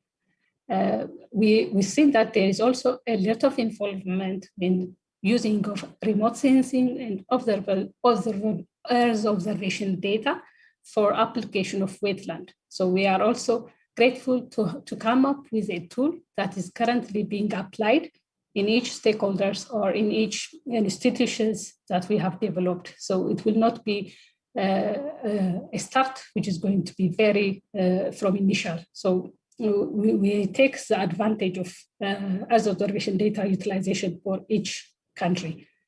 The fourth one is suitability of DPSIR framework and MCDA framework, which acronym starts from development of multi-criteria decision analysis. And the last lesson learned is limited data, of course, especially for Eritrea, Somalia. We have seen that there were a lot of limited data access, and then the literatures were not actually accessible, but we at least try to integrate these 2 countries in terms of phone calling what's currently happening in terms of wetland. So there were very limited data and literature for wetland vulnerability assessment, especially for those 2 countries. So what are the recommendations that we come up after doing all the stakeholder engagement and analysis were? The first one is building capacity for wetland vulnerability assessment is crucial. Then the second one, addressing variation in wetland interventions, is also a milestone to come up with a recommendation of wetland. And then sustainability and positive impact would also be integrated into a recommendation of wetland, which has also a great influence for wetland intervention, wetland response strategies. And then we've seen that if there is a building of a platform, like what we have done as under the tool, will be for continued collaboration, will also has a great impact and is backstopping of wetland degradation. And the last one is integration of geospatial and Earth observation tool has a tremendous advantage. We'll talk in the successive slides how Earth observation has a great advantage in terms of spatial and temporal component. Thank you very much. I will directly go to the last presentation from myself about the Earth observation introduction application to wetland vulnerability assessment. Thank you.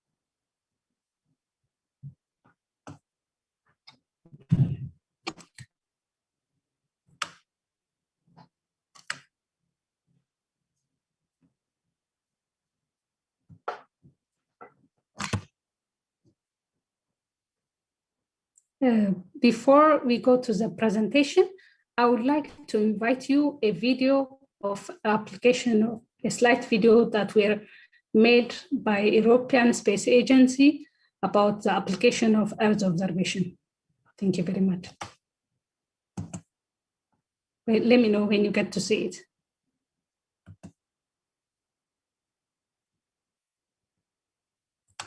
Henry, can you able to see the video?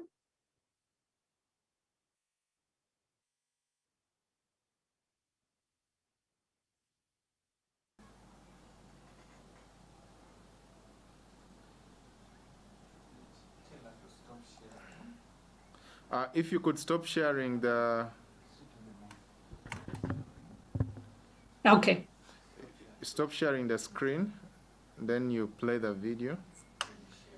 And remember to share the audio as well.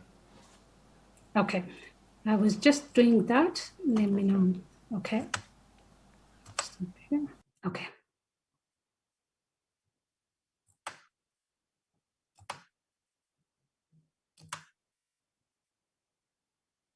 Can you now able to see the first video, the first page of the video?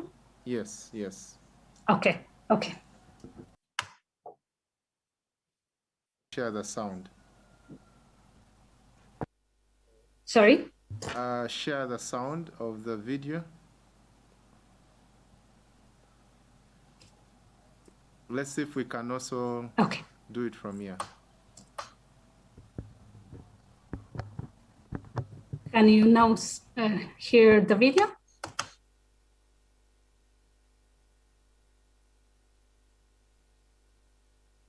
So, Tinebeb, you have to go to the Zoom and then share the sound, your computer sound. Oh, okay. And so you will, I think, have to rewind.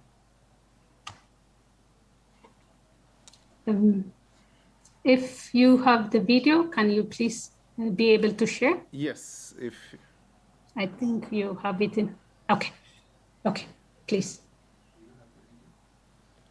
I don't have the video downloaded, Tinebeb, but if you send me the link, we can stream. Okay, one moment, please.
Tinebeb, Yes.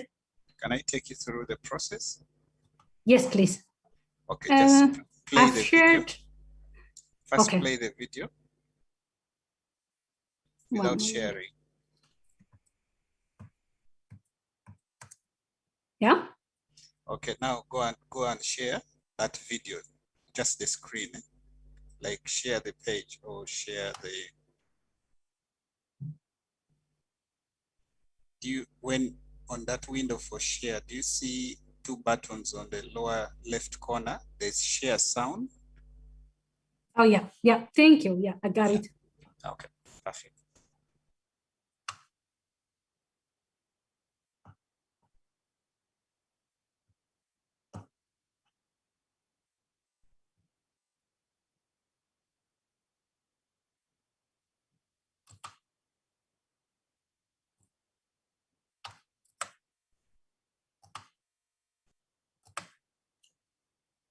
Lights are looking down. Is it okay now?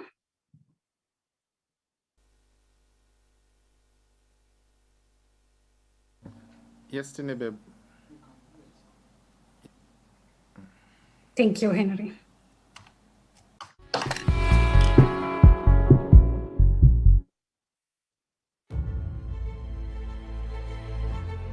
High above us, some 800 kilometers above our heads, satellites are looking down at our Earth, collecting information. Information about the land, the oceans, ice, and the atmosphere. Why is this important? It's because we need to understand how the Earth works and to know more about how it's changing. These could be short-term changes like a shift in the weather, or long-term changes affecting our climate.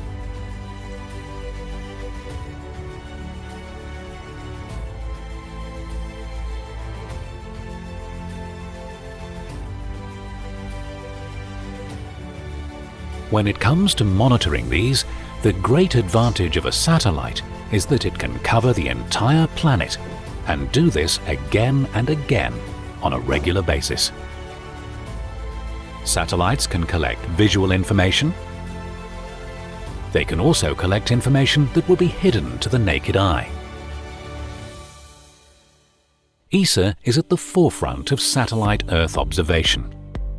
For example, our Earth Explorer satellites are finding the answers to urgent scientific questions. Questions about the cryosphere, that's the Earth's ice and frozen ground. About gravity. About moisture in the soil.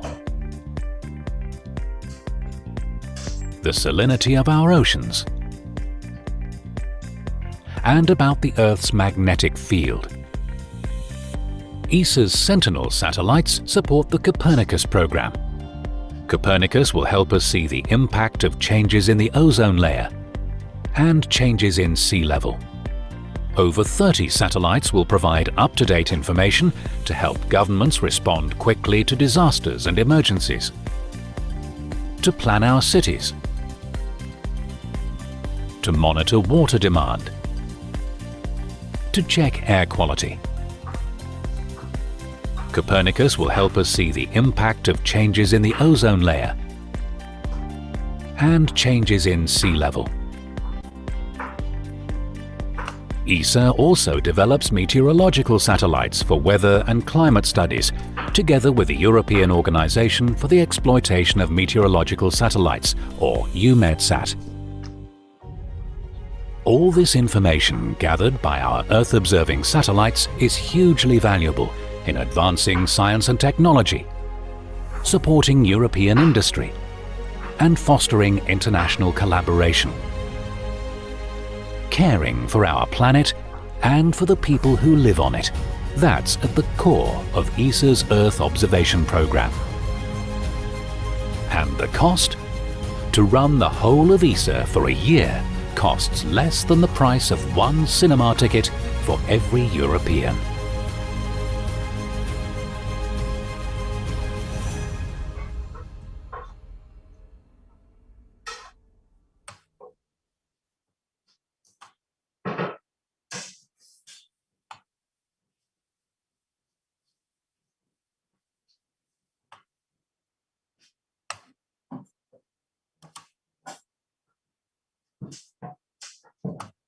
Hello.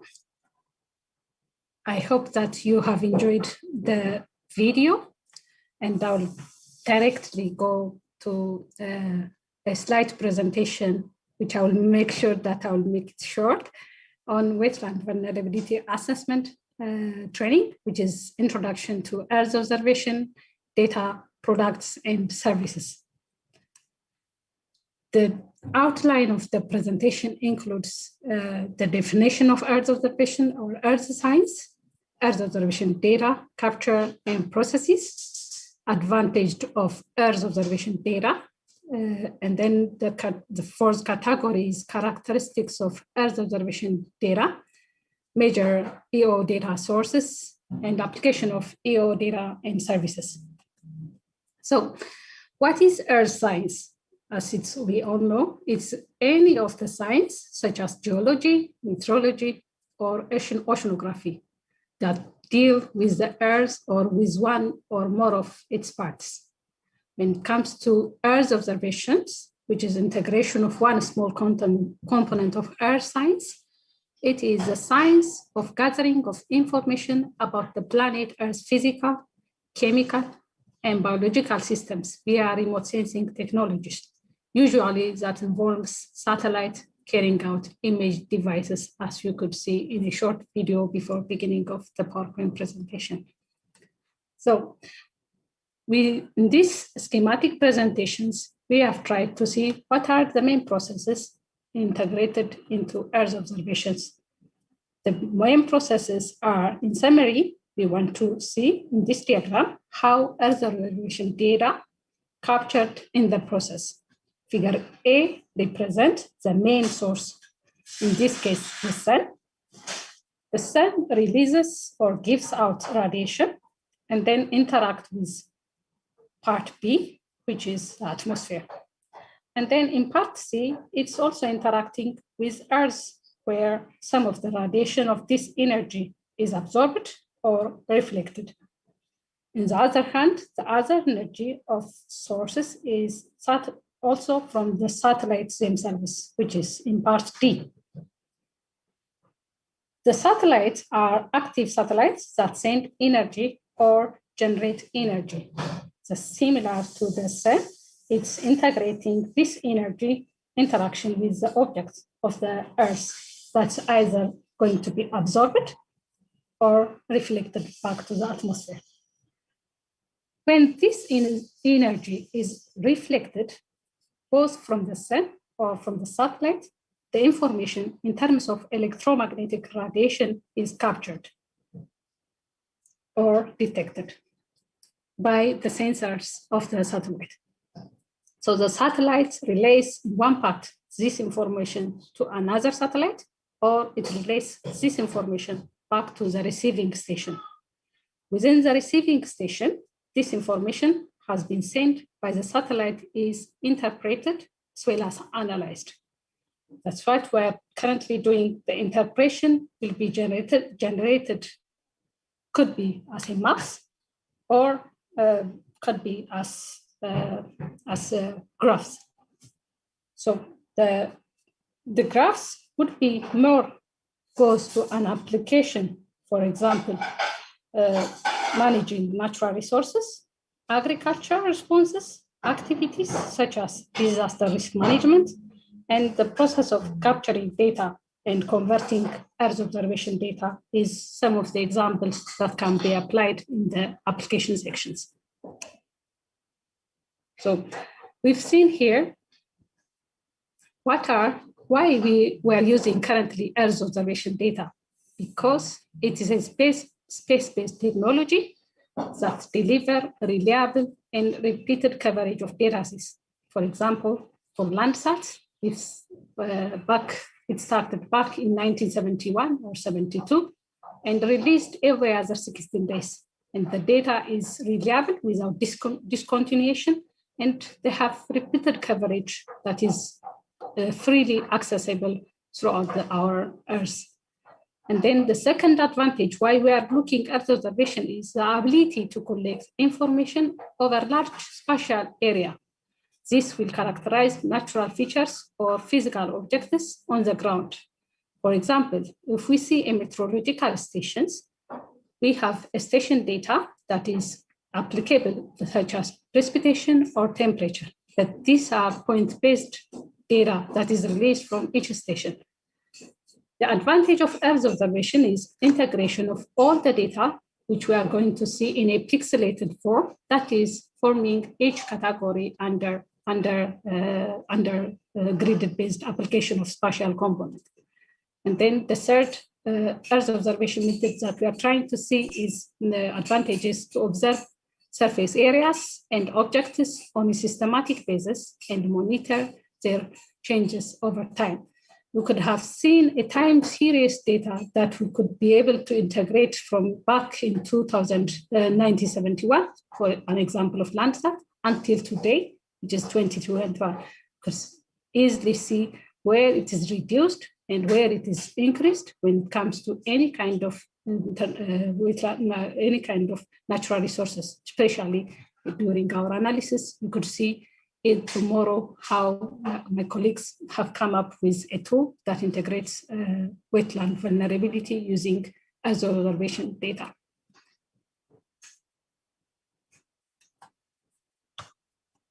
So what are the parameters of Earth observation data?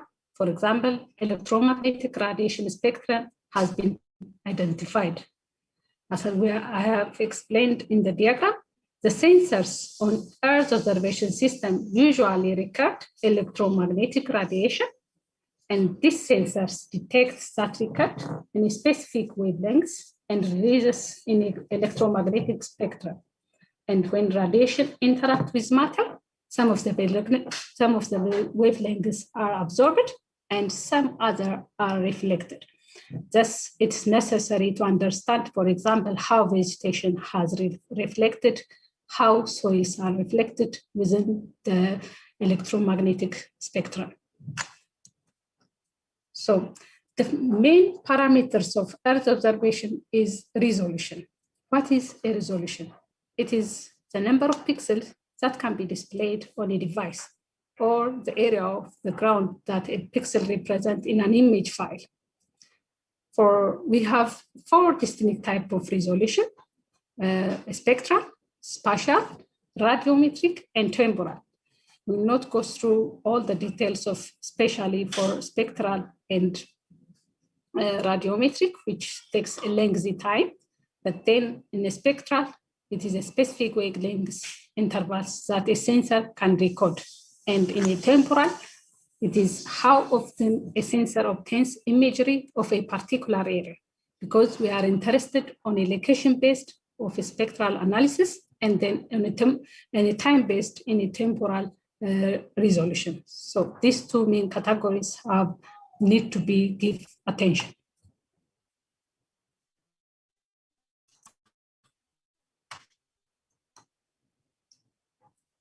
Here to see the commonly used observation satellite systems. In the x-axis, a temporal resolution or revisit time, and then in a y-axis, a resolution of spatial resolution, which is 10 meters all the way to 1 meter. If you could see, for example, first I will explain spacecraft math. You could see it goes from 3,000 kilometers to 3 kilometers. And then average data prices is in $ per kilometer, which is dark blue all the way to light blue.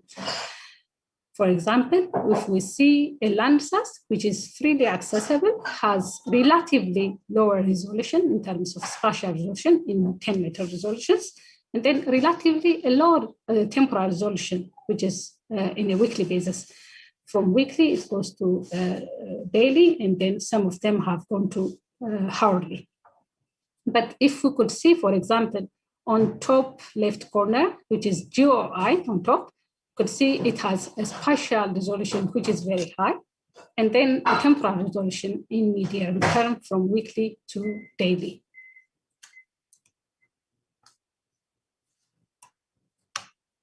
Okay. Here we have tried to see what is currently publicly available EO data providers, which is free access to sources. we have seen that the ESA Sentinel products, as you could see in the video in the beginning of the slides, are providing these links. And then the GRC Joint Research Center stations are disseminating also a freely accessible data set, which can be accessible here. And in the last slide, where the public EO data providers are, which is commercial sources, are displayed here. I would like now to go directly to have a few break and then to have a panel discussions on the last time slot of day one.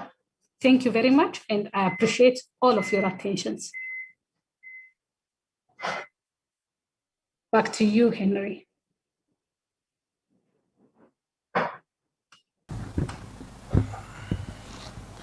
Thank you, Tinebeb, for those presentations. And a number of our colleagues have been following the questions in the chat room. And so we would like to now open it up a bit. But I think for now, let's take maybe 2 to 5 minutes of a break, and then we come back with our final sort of segment for that day. And this segment, I think when Tinebeb started the presentation, she did post the questions in the chat, but also on the Telegram group. So that's what we'll be going into, and also responding to questions that could have come up in the chat room. Of course, some have already been responded to by the team, but if there's any, please do submit during this short break as we prepare to come back and then have the last session of the day. Otherwise, thanks for your attention and for keeping here. And I hope you're learning and getting something out of this training already. Thank you.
I hope we are taking a good break and gotten some fresh air. So our questions are back up as a way of wrap up. And at this juncture, I would like to, I think, hand over back again to Tinebeb to sort of take us or guide us through how we're going to do this discussion. Of course, on the side of the facilitators, there are a couple of us present that will come in. But the idea is for each team or person to share their experiences with the general plenary. And then if there are any questions, you can always put up your hand and make use of the functions where if you put up your hand, we'll be able to unmute you. And so you can be able to make your submission. So over to you, Tinebeb.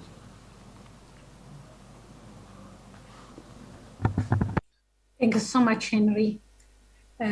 During the beginning of the presentations, we have listed 3 main questions. Here, I also present here, what are the state of wetland in your country and the major causes of degradation? And what initiatives are being put in place, and what's your recommendation? I would like to ask first a volunteer for 1 per country.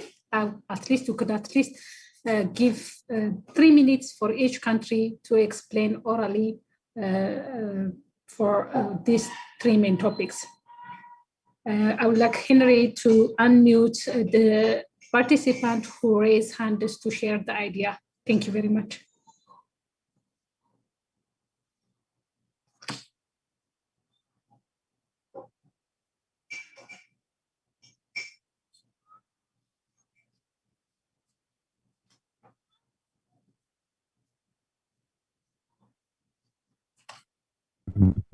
I could see Caroline is raising hands. Caroline, I'm sorry for not pronouncing correctly.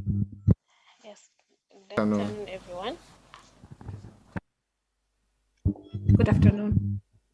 This is Carol from Makerere University.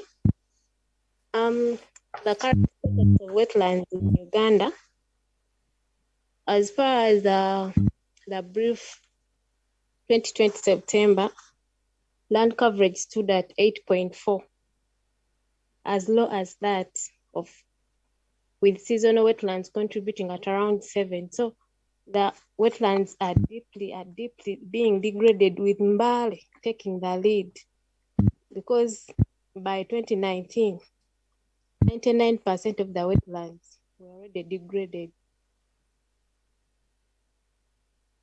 Hello? Yes, we are listening. Yeah. So the government has gone ahead to approve like so many cancellation of the land titles to see that the swamps and all the wetlands are being maybe used in the right way, but still the percentage is just increasing.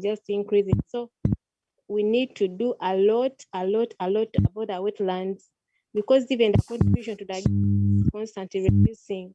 By 2019, it was just $25 million. Yet in the early of the century, it was quite higher than that. Yet the wetlands contribute a lot to the people.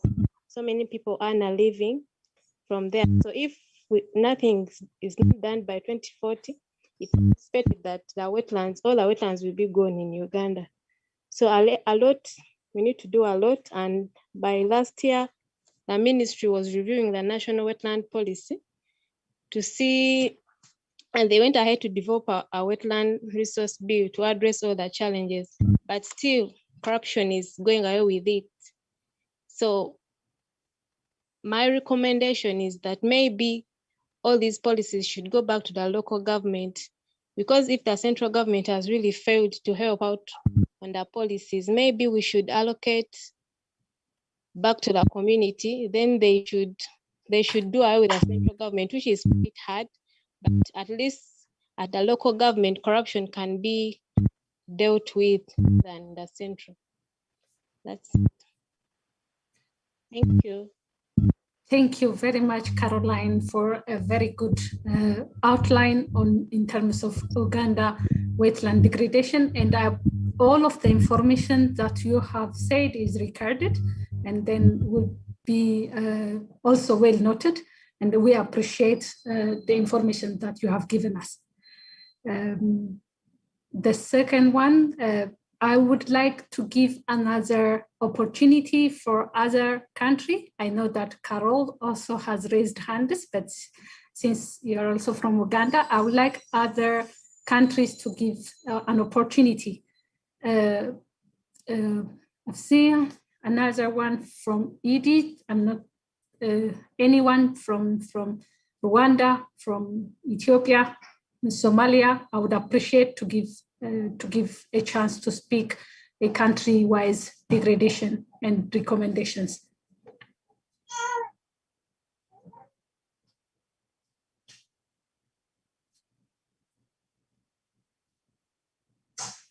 Eric Tamba. Yes, hello. Can you hear me?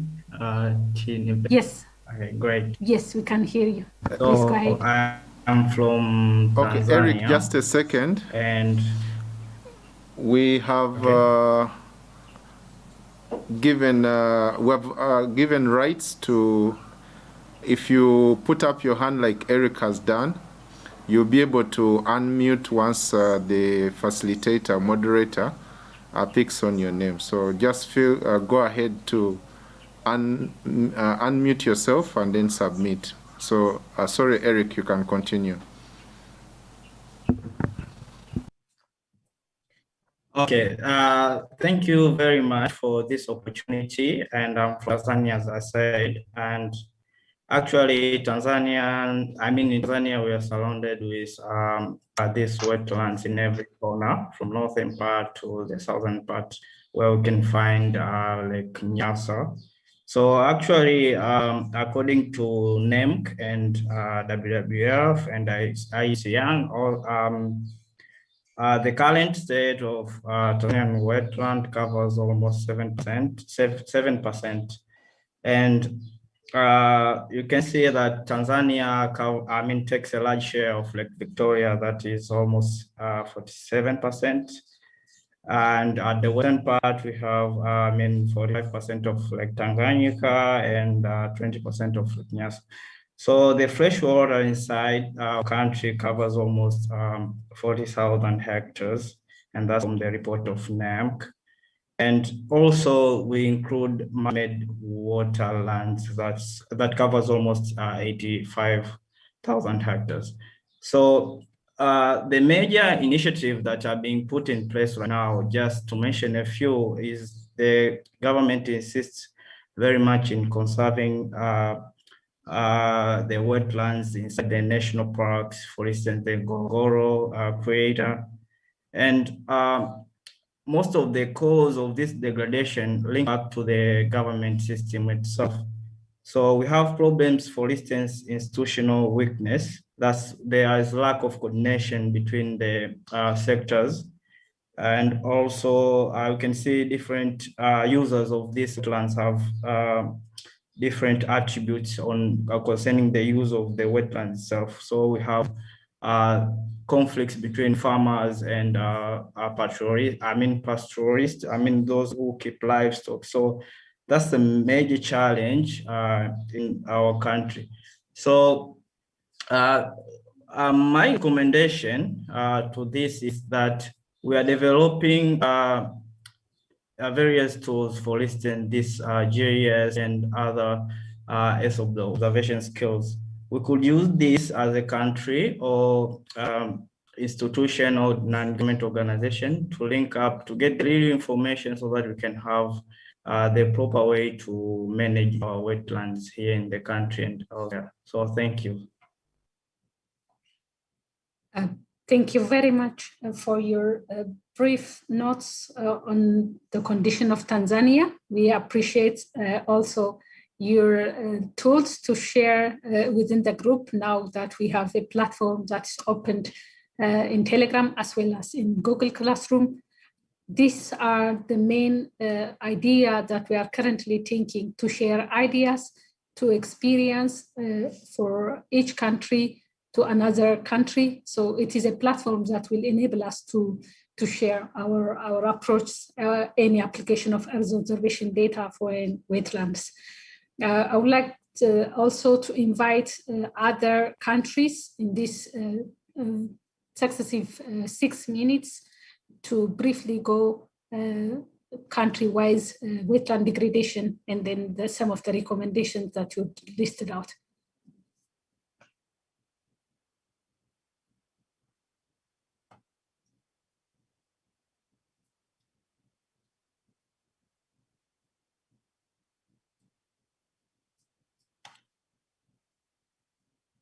Oh, I've seen Garikia from Zambia. All right, thank you very much. Like has been said, my name is Garikai. Just to highlight some of the major causes of degradation to our wetlands in Zambia. There are issues of increased population growth. There's also over-abstraction of water, and indeed land use changes, because the population is growing, there's demand for more land, and most of these areas that are generally vacant are wetlands. So you find that people are going in these areas to build houses, industries, and things like that. But of course, this comes at a price, because you find that now just in a very little amount of rain, we have floods because of the degradation of these wetlands, which are very, very important, to the country and indeed to the ecosystem at large. In terms of the initiatives that have been put in place to protect them, I think there has been the development of the development and adoption of the National Wetland Policy. I think that's was done to try to help protect the wetlands. And I must say that we have 8 wetlands of national importance in the country. But I think some of the challenges that need to be overcome are that, we do not know the actual extent of some of these very important wetlands. And so I think in terms of recommendation, I would think that it would be very important to properly map them out, because when they are known in terms of their spatial extent, it becomes very easy to be able to protect them. But if we know that there are 8 and they are in these provinces, but we do not know exactly where they end or where they start, you find that even protection becomes very difficult. And therefore, it may be helpful to also institute an interdisciplinary team that can sit down to try to deal with this issue. That's my submission. Thank you. Thank you very much, Garikia, for taking us through the Zambia experience. We really appreciate it. We are so grateful for your insights as well. For the interest of time, we remain with 9 more minutes to finish the webinar. I would like to give a chance for 2 more people, but please make sure that to make it brief in terms of time. So Renly, I do not know where you are from. If you are different from Zambia and Tanzania and Uganda, please go ahead. I could see you are the first one that appears in my screen. Okay, hello. Hello. Yes, I'm called Lenny Patrick. I'm from Rwanda. Yes, are you hearing me? Yes, we are hearing you. Please continue. Yes, our country, we have a large number of wetland, and we have a big problem of degradation. So, but the problem we have is lack of stakeholders. So I'd like to share our experience on wetland, but at the time it is not good. It is so too small. Yeah, it's true. But we have opened a forum on the Telegram.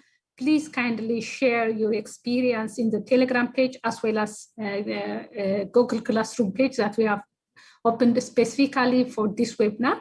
I would also appreciate I'd like to say any one that of you for who would wetland, like you know, for farm.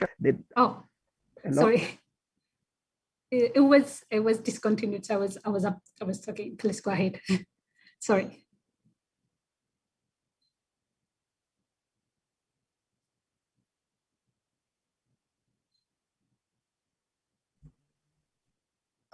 Please Hello? go ahead.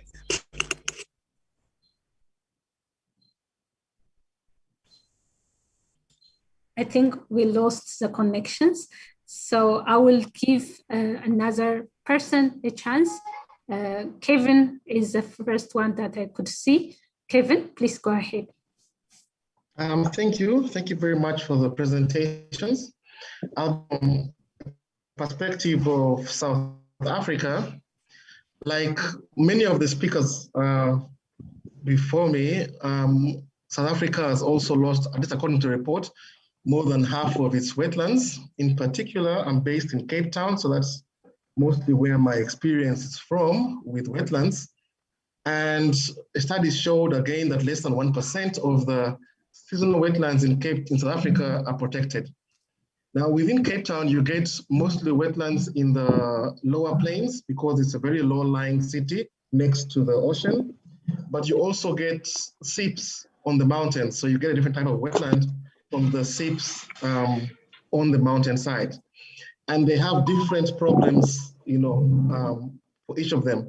So on the lower lying areas, the biggest problem is flooding from urban growth. So in the end, many of the seasonal wetlands have changed to small lakes, whereas around the mountains, it's the growth of alien vegetation, like trees, like pine trees that consume a lot of water, as well as the harvesting of water that has lowered the aquifer for the seeps. So that's really the problems we have had. And then in terms of what's being done, the municipalities manage the wetlands. So there's ongoing removal of alien trees and the use of photography to monitor what is happening at the city level.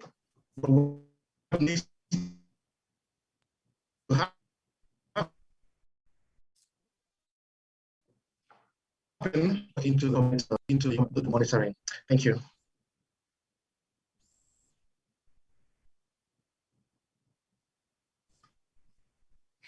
Kevin, we are not hearing you.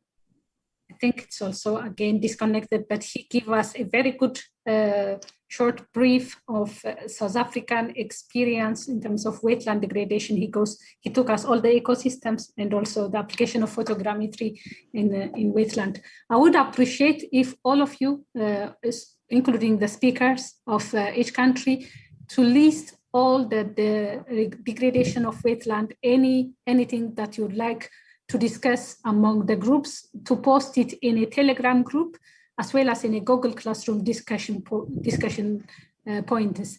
And with an interest of time, we would like to close the panel discussions, and we remain only with 4 more minutes to go. And we would like to give an opportunity for question and answers. I know that it's very small time for the questions that you could be raised, but since there will be a discussion or forums that's going to be opened in Google Classroom as well as a Telegram, kindly post any of your concerns, any of your questions in the page that is dedicated for this training. And any burning questions that you could raise, please raise it right now in the remaining 4 more minutes, and we will try to address it.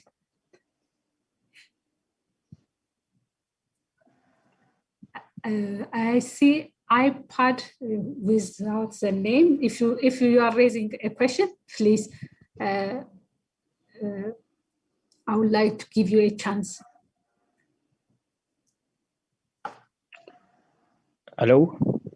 Yes. Yes, my name is Amir from Sudan. Okay. I need to give the idea about the last slide of wetland. Yeah, can you show the slide? Okay. Yeah.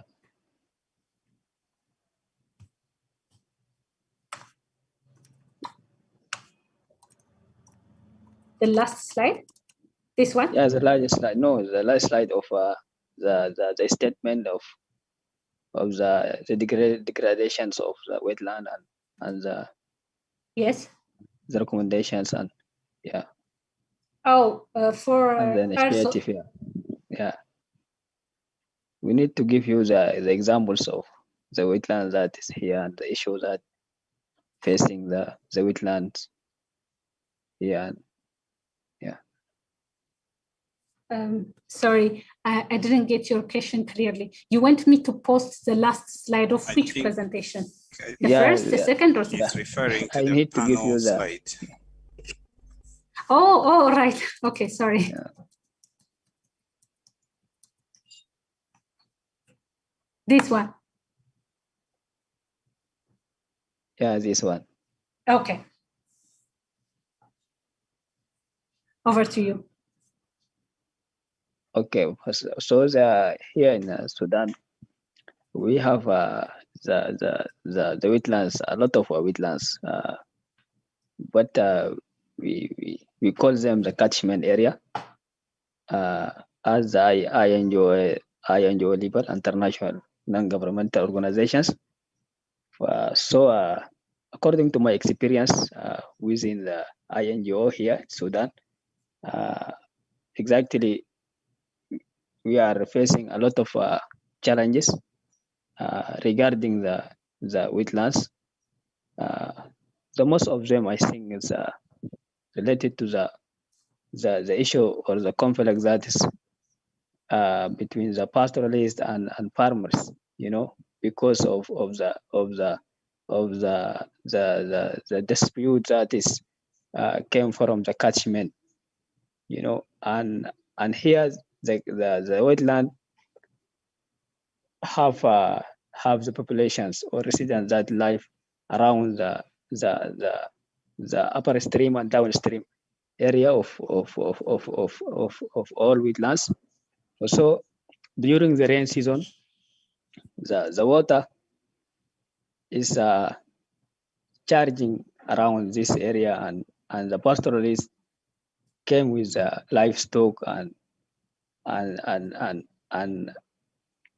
causes some problems to the farmer, to the pastoralists, to the farmers, and the conflict is rising. Even the government, I think, initiative or start with many solutions, but unfortunately, still the issue is present. And also the NGO, the international organizations also, yeah, they practice a lot of initiative for solutions or for last solutions about the land right and the land ownership and so on. But still also we face a lot of problems regarding the wetland here, and also as we community, I think there is a lot of committees formed for the protection of the crops and the wetland, and they set a local law that is protect the wetland, but unfortunately the people here are not respect the law. Also but I don't know. I don't need to talk more about the recommendations. I see that. Yeah, it's okay. Yeah. Because of our time, please make it so brief because we are running out of time. It's already 5. Yes, exactly. But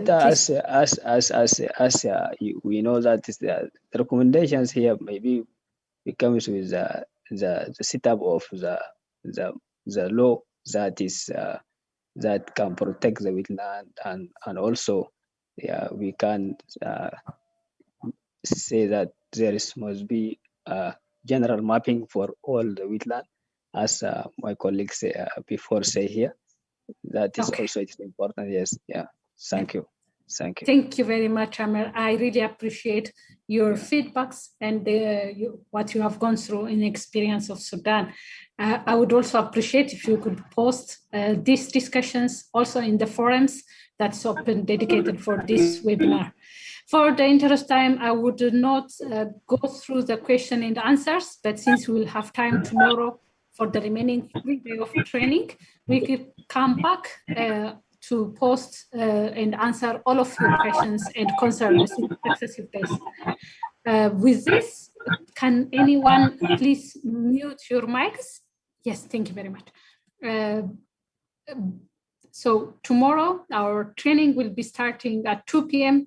Please make sure that you'll be on time, and as today, to follow us through all the interesting topics that my colleague will be presenting on wetland vulnerability assessment. And as a reminder, I would like to encourage you to post all of your questions in the Telegram page as well as Google Classroom page. I appreciate all of your attentions. I would like to say thank you very much. And over to you, Henry, for the closing remarks. I know we are running out of time. Yeah, I'm sorry for that. 3 minutes are already over. Thank you, Tinebeb, and thanks to all the participants and for all their contributions. We have so far had a good day one, and I think the success of any engagement and the training can also already be underscored by how the first day goes. And I believe it's been a great success. We have had up to, I think we hit the mark of 300 participants that logged in day one, and we are believing that more and more will join.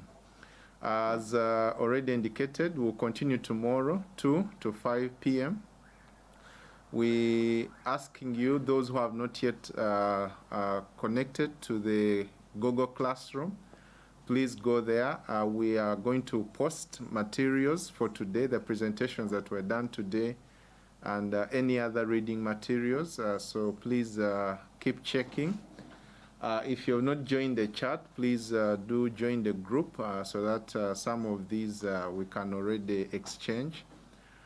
I think that's it really for today. I would like to invite the team leader, the lead facilitator, Dr. Jane, to just give us really parting shots if there are any. And if Dr. Gidud is also around, feel free, and then we call it a day. Otherwise, my appreciation from the team here, and we look forward to seeing all of you tomorrow, same time and same place. The Zoom link address is still valid for the 4 days. I thank you all. Henry, can you please post the Telegram page and the Google Classroom link in the chat so that everyone can be able to join?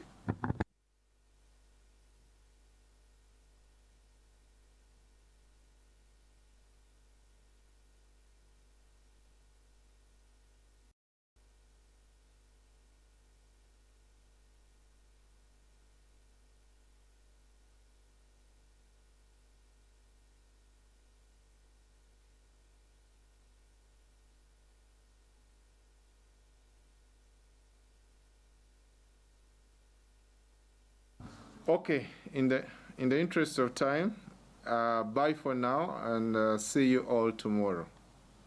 Good night, and have a good evening. Yes, bye. Thank you.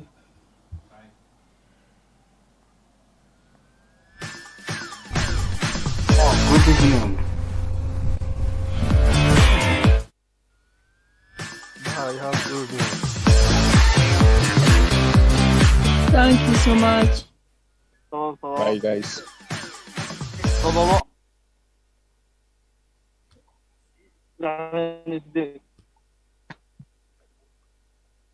Thanks for the presentation. Have a nice day. Thank you. Thank you. Thanks for the presentation. Have a nice day. It has been a pleasure. Lana.